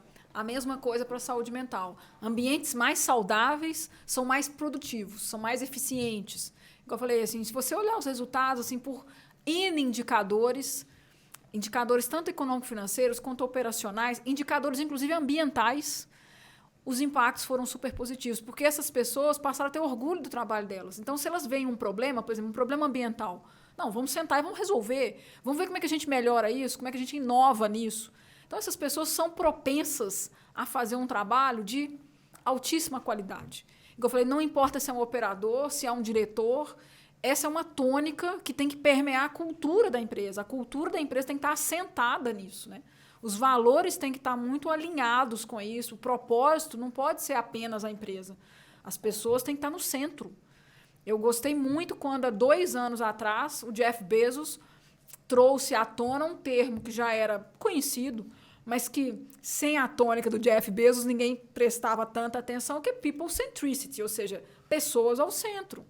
Pessoas, eu digo, os funcionários, os clientes, quer dizer, como a gente falava há pouco, como é que você vai ter uma boa experiência do cliente se o funcionário não tem a boa experiência dele? Ele vai transmitir o quê para o cliente?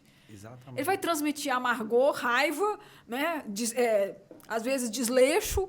Agora, se ele tem uma experiência bacana, se ele está feliz com o que ele faz, ele engaja o cliente. Ele transmite para o cliente uma experiência melhor. Então, é por isso que eu falo pessoas no centro. Você sabe que minha experiência própria, eu sempre trabalho em instituições que eu me apaixono. É um caso literalmente de amor. Se o amor acaba, o tesão vai pela janela.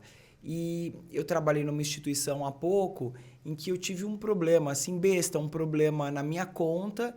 E era uma instituição grande e eles viraram à noite tentando resolver um problema que não tinha nada a ver com eles. E eu cada dia me apaixonava mais e me apaixonava mais.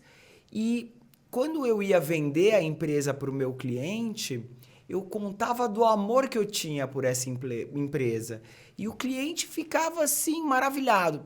E eles me falavam, Tati, ninguém vende que nem você. E eu sempre falei para eles o seguinte, porque eu amo, porque eu sou apaixonada e eu falo com todo o amor do mundo. E o cliente percebe. Então, eu acho que isso que você falou é uma coisa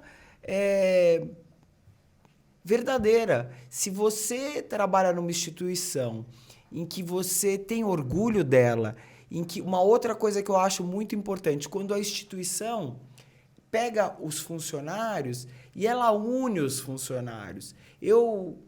Nessa instituição que eu trabalhava, eu fazia grupo de pessoas e às vezes eles falavam para mim, Tati, eu não conhecia, eu trabalho aqui há tantos anos, o fulano, e eu falava, vamos fazer o seguinte, vai atender um cliente, chama ele para ir junto, para ele te assistir, e depois ele mesmo falar para você o que ele achou. Mas isso nada mais, nada menos, eu criava para fazer eles entre eles, não ter aquela concorrência, e sim uma parceria. E dava super certo. Então eu acho que isso é muito importante nas instituições, né? Quando a gente sente orgulho, como você falou, a gente se apaixona, a gente quer o mundo para aquilo, né? Então, não só para a gente, como a gente passa a querer para a instituição, né? Brilha o olho, né, Tati? Exatamente. Eu acho que isso é uma coisa assim... E ser CEO é gerir literalmente tantas pessoas e fazer com que essas pessoas, não deve ser fácil, se apaixonem pela instituição, amem aquilo, porque a gente passa mais tempo no nosso trabalho do que na nossa casa. Então, ali vira a nossa primeira casa, né? Você falou das férias, e às vezes a gente ama tanto, no meu caso, eu amava tanto que eu não conseguia sair de férias, porque eu não conseguia ficar no final de semana, porque era chato. Legal era estar ali. No dia a dia. Então, eu acho que isso é muito legal. E exatamente quando você passa isso para o seu cliente, eu sempre brinco que o cliente, às vezes, ele não quer saber, não quer só ser escutado. É muito importante ser escutado porque você só perde o cliente por falta de atenção. Às vezes você faz um mau trabalho, mas a sua atenção é tanta que você se torna o clínico geral dele. E esse cliente, ele não quer mais ir num outro que vai começar desde o princípio, um novo clínico geral. Então, ele continua com você, mas ele gosta de saber com quem ele está lidando, de saber um pouco da sua história. E quando você é apaixonado por aquilo, é muito fácil você contar a história que você tem com aquela instituição. Então, isso eu acho muito importante. Tati, eu acho que isso talvez seja um dos maiores desafios de CEOs em geral, porque assim, como é que você transmite esse brilho no olho, né, para todo o time? Esse é um dos grandes desafios. Como é que você faz vamos falar, camada em camada, de geração em geração, como é que você transmite esse brilho no olho? Porque isso é que diferencia uma empresa da outra. Né? Não são assim, máquinas, processos, você pode copiar, comprar. Pessoas não, você não consegue comprar cultura, você tem que construir. Então, você constrói um ambiente, você constrói confiança, colaboração. Quando você falou, por exemplo, né, leva ele junto para ele observar, para depois ele te contar como é que foi. Isso é colaboração, né? Você aprender com o outro, isso é ótimo. E eu acho que as pessoas também têm que ter sempre essa visão assim, quanto mais eu ensino, quanto mais eu compartilho, mais eu mesmo aprendo. Porque conhecimento não é uma coisa que você perde quando você dá. Olha que coisa interessante, né? Se a gente pegar uma garrafa e der para alguém, eu fico sem ela. Conhecimento não, é o contrário. Né? Quando eu cedo, quando eu compartilho, pelo contrário, eu aprendo mais. E eu recebo mais fontes de troca. Então, assim, promover colaboração, esse brilho no olho. Ou seja, quando você consegue construir esse ambiente, que é o mais difícil. O difícil não é o técnico, sabe? Não é você fazer uma operação, um processo, é você construir esse ambiente. Isso é o mais difícil para um CEO, eu não tenho a menor dúvida disso. E a gente é observado o tempo inteiro, né? A gente é o tempo inteiro vidraça, no caso. Então, assim, a gente tem tropeços, a gente erra, a gente é humano, a gente se cobra muito, porque a gente não quer errar, lógico, a gente não toma uma decisão querendo errar, a gente toma uma decisão querendo acertar e nem sempre acerta. E depois tem que voltar atrás e não ter nenhum tipo de milindre de falar, eu errei, não era bem isso, eu pensei dessa forma e o melhor é de outra. Ou seja, mudar de ideia não pode ser uma vergonha, né? Eu acho também. Eu acho que todo mundo é um ser humano e todo mundo erra. Então, o ser humano ele tem o direito à segunda, à terceira chance. Se Deus perdoa, quem somos nós para não perdoá-los? É completamente diferente isso de a pessoa ter ela ser boa ou ela não ser boa no que ela faz. Mas o perdão tem que existir sempre, né? Principalmente para o erro honesto. Para o erro honesto. Exatamente o que você falou. Quando a pessoa se abre e é verdadeira. Porque hoje a gente vive num mundo de máscaras, né? Redes sociais, é tudo muito difícil. Às vezes... É tudo meio fantasia, né? É fantasia. E essa fantasia, a pessoa às vezes não leva... Ela acredita que ela é essa pessoa. E é muito difícil isso. Você imagina você com 1.200 funcionários. Às vezes, as pessoas vivem num mundo que não é o mundo delas. É muito difícil. E você sabe que você tocou num assunto de... Imagina uma CEO como você, mulher. As pessoas já visam os CEOs muito. Imagina uma CEO mulher. É engraçado que quando as pessoas têm que jogar pedra, elas são as primeiras a jogarem. Então, elas te criticam em qualquer mini ato, mesmo que você volte atrás. Mas os atos grandiosos são atos que, às vezes, as pessoas esquecem muito fácil, né? E fazer atos grandiosos, que são atos que você faz do coração, porque eu acredito que você viveu uma pessoa muito verdadeira e faz do coração, são coisas involuntárias, porque você acaba fazendo porque isso é seu. Como é para você essa parte das pessoas te admirarem ou te tacarem pedra? Como é que você leva isso? É engraçado, Tati, que eu acho que é, para mim, mais fácil tomar pedrada do que elogio. É engraçado, né? Acho que a gente está o tempo inteiro tão ligado em entregar, em fazer, em acontecer, que eu acho que é mais natural quando criticam do que quando elogiam. Eu custei a me acostumar com, por exemplo, meninas mais jovens, moças jovens, que olhavam para mim e falavam assim, poxa, você é uma inspiração. Eu falava assim, né? Eu não tenho essa condição, eu não tenho essa responsabilidade. Né? Eu estou aprendendo, eu estou começando.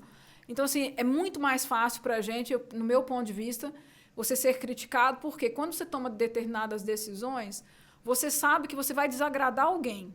E você tem que sempre tomar a decisão, pelo menos tentar, que seja melhor para o todo. Porque, claro, cada um tem a sua necessidade, às vezes, individual ou particular, ou expectativas também, e que não necessariamente aquilo é o melhor para o todo. E você não está ali para tomar uma decisão que é para um ou para outro. Você está ali para tomar a decisão que leve o conjunto para o melhor, né? Que você seja, vamos falar assim, que você priorize o todo. E, às vezes, priorizar o todo, você está desagradando alguém. Vou dar um exemplo muito simples, muito até simplório. Quando você promove alguém a uma determinada posição, tenha certeza que alguns outros vão ficar tristes, porque eles não foram ainda. Podem ir na próxima sequência, né? Podem ter outras oportunidades, mas se eles não foram naquele momento, às vezes a reação é de inveja. E isso não tira o mérito nem o brilho daquele que foi, naquele momento, promovido. Então, assim, ter essa consciência de que você tem que ter coerência com os critérios. Uma coisa que eu sempre tive comigo foi, qualquer decisão que eu tomar, escolhendo A ou escolhendo B, eu preciso saber explicar por quê. Se alguém virar para mim e falar assim, por que você promoveu o fulano e não o Beltrano? Ou a fulana e não a Beltrano? Eu vou saber falar, olha, aqui o critério que a gente usou. Está aqui a avaliação, está aqui a entrega, está aqui a performance, está aqui a adesão aos valores.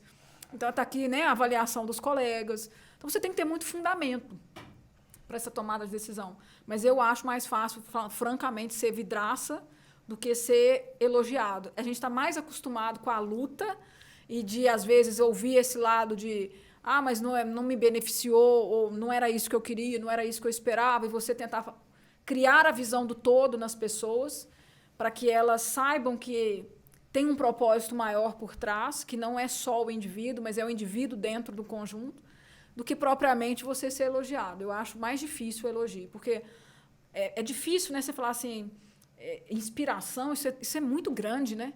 Acho que as pessoas, pelo menos, que me inspiraram eram muito, muito maiores do que eu. Então, quando as pessoas falam isso, para mim, fica ali meio difícil, sabe? De me reconhecer nesse lugar de fala. Eu não tenho esse lugar. E a gente fala, né, de, por exemplo, mulheres que precisam, às vezes, ter esse foco, falar, poxa, alguém chegou lá. Então, custa cair a ficha. Sempre tem alguém, como você falou, para tacar a pedra. Mas, no geral, eu acho que a pessoa que você deve ser uma pessoa muito admirada por todos. Com certeza, eu tenho certeza que lá dentro as pessoas têm orgulho de você. Agora, você tocou numa coisa legal também, que é o ser humano é uma coisa estranha, né? As pessoas às vezes não querem ver a felicidade do outro, né? Eles têm inveja, né? E em vez de se programar para eu vou chegar aonde eu quero, né? E vou fazer de tudo para isso, vou fazer o possível para ser uma pessoa boa, para chegar nesse critério, seja estudo, seja uma pessoa como um todo. É difícil, né? Mas o jardim do vizinho é sempre mais verdinho, melhor, a grama é melhor. E isso é um defeito do ser humano em geral. Porque a partir do momento que o ser humano ele se liberta, eu acho que isso é uma libertação. E eu sempre falo, a Tatiana quer ser quem? Eu não quero ser ninguém. Eu quero ser a Tatiana. E eu quero trazer muitas pessoas comigo. Eu quero fazer com que essas pessoas que estejam comigo consigam ser muito maior do que a Tatiana, né? É uma visão que eu tenho talvez porque o que me faz feliz, totalmente diferente de você ver um comentário desse, é você ver que o cara cresceu. Olha onde ele tá chegando. Não me importa que é maior do que eu. Eu tenho o meu lugar ao sol. Ele tem o dele. Mas, puxa, olha que legal, né? Olha que... E é muito difícil você ver isso. Dentro de uma empresa, você falou, é muito dificultoso. Todos os dias você vê pessoas se sentindo injustiçadas. Como que é lidar, de fato, com isso? Isso é lidar com o ego, né, Tati? Com o ego, exatamente. E você falou uma coisa que, infelizmente, claro, uns mais, outros menos, né? Uns um pouco mais atenuados do que outros, mas as pessoas acabam se comparando entre si. E isso é uma coisa que, assim, eu acho muito errado. Quando você falou, a grama do vizinho é mais verde, que bom para o vizinho. Eu quero a minha grama verde. Então, deixa eu olhar para a minha grama, plantar as minhas flores, né? Colher o meu jardim. Eu acho que a gente precisa muito se comparar com a gente mesmo. O que eu já fui ontem? O que eu quero ser amanhã? O que eu sou hoje? Se você olhar para você e focar em como você pode melhorar, como você pode ajudar as pessoas, como você pode deixar um legado positivo e parar de se comparar com os outros, você vai entender que existem experiências diferentes, trajetórias diferentes, né? Méritos, inclusive, diferentes, em momentos diferentes. Agora, recentemente, eu tive uma situação que me foi assim, uma surpresa muito positiva e, ao contrário, porque fui promover uma pessoa do meu time. Aí eu fiquei preocupada que os outros fossem ficar um pouco ali, né, receosos. Um virou para mim, assim, depois numa conversa one-on-one e falou assim, nossa, que alívio que não fui eu. Mas por quê? Porque eu não me sentia preparado. Quer dizer, olha que, assim, maturidade, né? Que maturidade. Falei, que bom que foi ele. Eu acho que ele merece. E eu fiquei aliviado que não fui eu, porque eu não estava me sentindo pronto.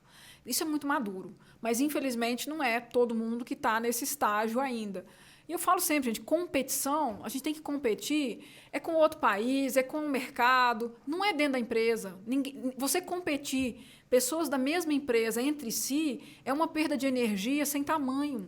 Ninguém ganha com aquilo. A empresa não ganha, as pessoas que estão envolvidas não ganham, o CEO, seja lá o líder dessas pessoas, vai ter um trabalho danado para administrar esse ego. E administrar ego é muito difícil. E assim, tem hora que a vontade que dá é de você dar uma mensagem muito dura e você tem que ser, né, calmo, sereno, dar a mensagem certa, mas não no tom que não é o que às vezes você tem vontade. Fala, puxa, isso é tão absurdo o que você está dizendo, mas você não pode dizer isso para a pessoa, né? Você tem que trazê-la para reflexão e para o amadurecimento. Mas tem hora que sobe assim uma vontade de falar um pouco mais grosso. Mas você segura, respira 3 vezes, né? 4, 5, se precisar. Aí acalma, dá a mensagem de, né, falar, poxa, olha aqui o critério, como é que a gente está fazendo, o que falta para você chegar lá. Eu acho que você também investiu um tempo em desenvolver as pessoas, né? Eu acho que essa é uma das coisas que me causava uma certa aflição. Eu gostaria de ter investido mais. Embora eu acho que eu tenha formado um bom time, eu acho que eu poderia ter acelerado mais alguns deles. Então, isso, às vezes, me dá um pouco de... Eu gostaria de ter feito mais. E a gente tem que fazer daqui para frente, né? Você sabe que a coisa que eu mais amo é isso, né? Formar pessoas. E eu sinto que quando a gente coloca eles em grupos, né? E de fato faz um exercício que cada um abre a vida para o outro e faz com que cada um ajude o outro de certa forma, não só dentro da empresa, mas talvez fora, dando uma palavra de conforto, um pingo de atenção, a gente faz com que a gente engaje essa equipe. É muito difícil porque, às vezes, as empresas elas não têm esse tempo, ou talvez uma pessoa, ou para ajudá-los. Existem as pessoas que são que são não são má pessoas, mas às vezes elas acham que elas sozinhas podem tudo, né? E não... Às vezes não é... Ele foi criado dessa forma, né? Aquela coisa de vir ali, como eu te falei, da infância. Às vezes ele foi uma pessoa que sofreu muito e que, enfim, teve que resolver a vida inteira sozinho e que não sabe conviver. Mas o engajamento foi o que você falou. É uma coisa que, para muitas empresas, eu acho que é uma solução muito boa, porque quando você ensina que eles têm que ser ajudados e não são concorrentes, um pode ajudar o outro, foi exatamente o que você falou. Vai concorrer com a outra empresa, com o cara lá de fora, mas aqui dentro, né, vamos se ajudar. E isso é uma coisa que eu admiro, porque é muito difícil. E numa empresa, imagina como a Falcone, 1.200 funcionários, geralmente quando tem uma consultoria são vários que vão, né? E é muito difícil. Você imagina eles quererem concorrer entre eles. Dentro de uma empresa, a receita do bolo não vai dar certo. Sentido. Né? Tem que dar... Como é que você trabalha com isso? Olha, no cliente é muito fácil, eu diria. Por quê? Porque quando você monta um time para trabalhar num cliente, você tem um problema focado para você ajudar a resolver. E resolver um problema, bater uma meta, ajudar o cliente a bater uma meta, é uma coisa extremamente, não só desafiadora, como engajadora. Tem um potencial assim de você fazer com que as pessoas se unam muito grande. Porque, assim, eu falo uma coisa, bater meta dá muito orgulho nas pessoas. Você se sente capaz, você se sente autoconfiante. Então, assim, aquilo no cliente é mais fácil. Onde que mora a nossa dificuldade? Porque você tem cada equipe, cada time, num cliente diferente. Como é que eu crio coesão entre esses diferentes times que estão em diferentes clientes, usando a sua capacidade para diferentes problemas? Então, criar essa coesão não é simples. E você falou uma coisa interessante que é, não podemos estimular essa competição. Pelo contrário, a gente tem que estimular a colaboração. Agora, infelizmente, tem assim, uma coisa que tem que ser combatida permanentemente em qualquer organização. Chama-se fofoca. Aquilo mina qualquer clima, qualquer engajamento, porque, entre aspas, né, dele um pouquinho de poder e um banquinho que sabe onde aquilo vai parar. Então, assim, às vezes as pessoas usam, né, de uma posição acima, porque fulano falou isso, fulano falou para fazer aquilo, a fulana falou que é assim, e a fulana não sabe nem que aquilo está sendo dito, né? Muitas vezes usa-se uma determinada posição porque você não quer ser confrontado, você não quer entrar num debate, você não quer expor seus argumentos, você não quer falar sobre critérios, você não quer ter certas conversas difíceis. Então fala, não, porque o conselho mandou. É fácil, né? Falar, não, o conselho mandou, ninguém vai lá questionar o conselho. Não, a CEO mandou. Isso é péssimo, porque você primeiro acaba colocando as pessoas numa situação de insegurança psicológica. Ninguém quer questionar nada, ninguém se sente à vontade de discordar de nada, e isso vai ruindo o clima. Segundo, anteriormente isso chamava rádio peão, né? O rádio corredor. Rádio corredor acabou porque o corredor não existe mais. Agora nós estamos em open offices ou em home offices. Mas, na prática, esse disse que disse, ele ainda existe. Precisa ser combatido permanentemente. Você combate isso como? Comunicação, transparência. Então, assim, né, a informação positiva é o melhor combate para a fofoca. Que maravilha, hein? Não é fácil. Não é fácil, mas... É um exercício diário. Mas é um exercício, assim, que eu, pelo menos, acredito da direção certa, né? Mas esse exercício que você falou é maravilhoso. Vivi, eu queria perguntar para você, nosso tempo está quase acabando, mas eu queria que você desse uma breve resumida de todas as coisas entre profissionais e pessoais que foram mais desafiadoras na sua vida e todas as maiores realizações da sua vida e o que mais te fez feliz. Eu queria que você... É difícil resumir, hein? Olha, eu acho que felicidade é jornada. Eu não acredito em felicidade assim como um único ponto de chegada. Então, assim, eu me sinto muito feliz porque, como eu falo, quando eu olho para trás, eu olho o meu filme, eu me sinto muito realizada e acho que ainda posso, sabe, fazer muitas coisas. Eu sinto que eu tenho muita energia ainda, então estou me sentindo assim com o gás todo, vamos dizer assim.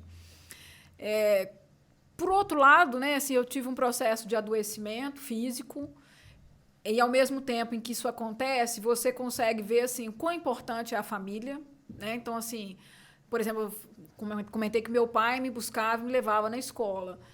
Nesse processo, eu não consigo nem retribuir à altura o que meu pai fez por mim. Não há descrição possível do nível de, assim, de doação mesmo, né? De se doar para mim naquele momento e você falar, poxa, eu com 40 e tantos anos de idade, o pai está ali ainda, né? Não, o pai está e está ali os 110%, conte com ele. Então, assim, família para mim é uma base. A vida inteira foi e acho que vai continuar sendo. Então, assim, eu tenho não só um reconhecimento disso, quão importante isso é para mim, como eu tenho um zelo com isso.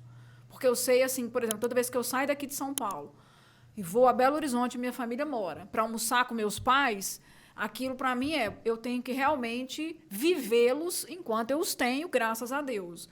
Então, assim, família para mim está numa base que foi desde a infância, continua sendo hoje, e enquanto eu as tiver, enfim, né? Isso, para mim, vai ser uma base sólida e muito forte. É o que dá forças para quando você cai, você tropeça, você sabe que a sua família não vai te abandonar nunca. Isso é muito importante. E, assim, você sentir orgulho do que você está fazendo, entendeu? Nunca sinta vergonha do que você está fazendo. Se você estiver sentindo vergonha do que você está fazendo, tem uma coisa errada. Isso é uma coisa importante, assim. Muitas vezes a gente perguntava até para o professor Falcone isso. O que é ética, professor Falcone? E ele falava assim, ética é o amor ao próximo. E nunca eu achei uma definição melhor do que essa. Por quê? Se você sentar na mesa com a sua mãe, com seu pai, né, com seu filho, e você tiver vergonha de contar alguma coisa que você fez, alguma decisão que você tomou, tem uma coisa errada.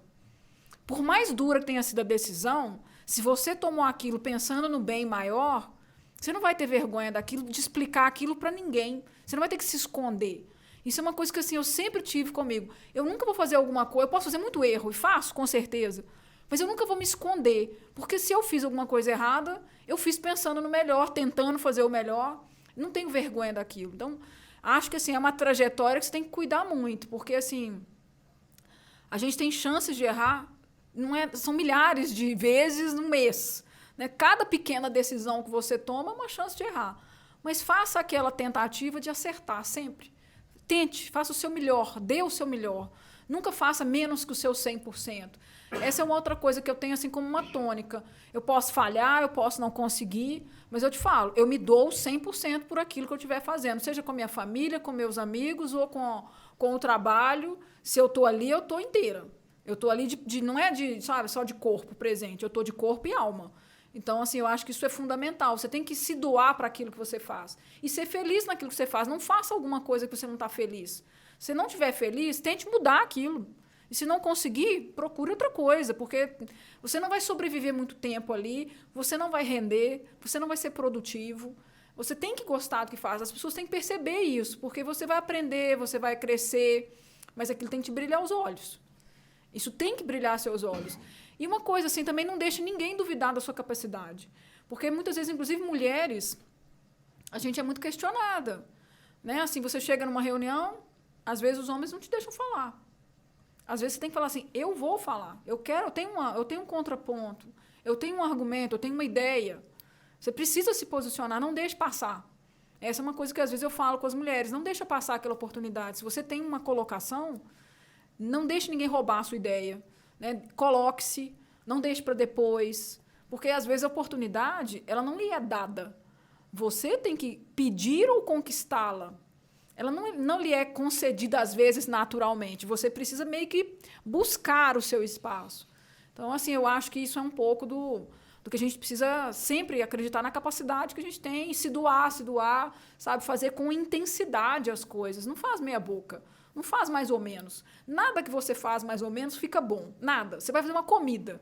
Se você fizer assim com má vontade, não vai dar certo. Não vai ficar bom. Você vai trabalhar, você vai fazer um trabalho. Se você faz mais ou menos, não vai ficar bem feito. Então, assim, acho que você tem que ser o melhor naquilo que você faz, naquilo que você se propõe a fazer. Não importa se você é um operador, se você é um analista, se você é um diretor. Você tem que se propor a ser bom naquilo. Se empenhe, busque, estude, né, se dedique, faça com corpo e alma e faça com integridade. Eu acho que, às vezes, falta um pouco disso. Faça com honestidade, com transparência, faça o seu trabalho bem feito. Acho que sucesso é só consequência, não pode ser um fim em si. Ninguém entra numa empresa falando assim, eu pelo menos penso, olha só, daqui a 1 ano eu estou sentada na cadeira do CEO. Não, pode ser uma consequência, pode, claro, se você merecer, se tiver oportunidade. Mas trabalhe para entregar muito, para levar as pessoas junto com você. E isso vai ser natural. Eu acho que, assim, eu nunca duvidei que alguma coisa boa ia acontecer pelo meu grau de esforço. Eu falava, puxa, dentro das minhas limitações, da minha competência, eu me dedico 200%. Né? Então, assim, tem situações da minha vida que foram marcantes nisso. Eu me lembro que quando eu me formei na engenharia, eu ganhei um negócio que eles chamam medalha de ouro, que eles reconhecem o melhor aluno da engenharia daquele semestre. E eu me lembro que quando eles chamaram o medalha de prata, que inclusive foi uma colega mulher, o que foi raríssimo, nunca tinha acontecido isso, né? Meu pai depois me contou, falou assim, puxa, ela não conseguiu nem a medalha de prata, né? Aí, quando me chamaram para a medalha de ouro, ele não conseguiu se levantar, ele ficou assim, trêmulo. Né? Ele custou ir lá no palco e tal. Por quê? Porque, para ele, a minha capacidade era, será que ela fica no 2º lugar? Na minha cabeça, eu estava lutando o curso inteiro para ter aquele momento de falar, puxa, olha, eu me doei, eu fiz intensamente, eu realmente me dediquei, eu não fiz meia boca. Eu não fiz meu curso meia boca, eu não faço meu trabalho meia boca, eu erro, eu falho, todo mundo. Mas, assim, dedicação não falta. Eu acho que isso que às vezes falta um pouco nas pessoas, acharem que as coisas vão acontecer por si. Eu falo mesmo, gente, do céu só vem granizo ou chuva. Não vem mais nada. Sol, mas não vem mais nada. Então, assim, sucesso, né, conhecimento, tudo isso é construção. Vivi, você é uma pessoa incrível, como eu falei aqui 1 milhão de vezes, uma história que dá pra gente fazer 10 podcastings, porque a gente não contou, eu acho que nem metade da história, porque você me contou muita coisa fora daqui que a gente não falou aqui. Mas uma mulher incrível que a gente também não comentou, adoeceu e trabalhou todos os dias, doente. É uma pessoa que ama o que faz, é um ser humano que é um ser humano de verdade, uma pessoa que ama pessoas, uma pessoa que gere uma empresa, mas não simplesmente por ser uma CEO, e sim por gostar de gente, e sim por querer ver os outros crescer. Eu vi muito isso em você. Eu fiquei encantada, eu tô falando aqui, tá me arrepiando em tudo, porque literalmente você é uma das pessoas mais maravilhosas e incríveis que eu tive a oportunidade de conhecer. Eu quero te agradecer, quero te dizer que eu quero te levar para a vida, te dizer que eu vou estar aqui para o que der e vier. Você é uma pessoa que parece que foi de outras vidas. Desde o primeiro momento que eu te vi foi diferente, porque você é diferente. E eu quero te parabenizar por isso. Você é maravilhosa. Obrigada por essa entrevista. Obrigada por estar aqui comigo.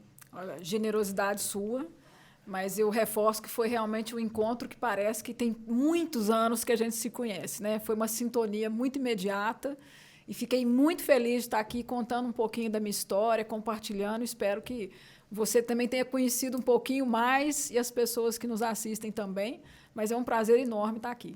Obrigada. Conheci e tive muito orgulho. Obrigada. Obrigada, Vivi. Obrigada a todos.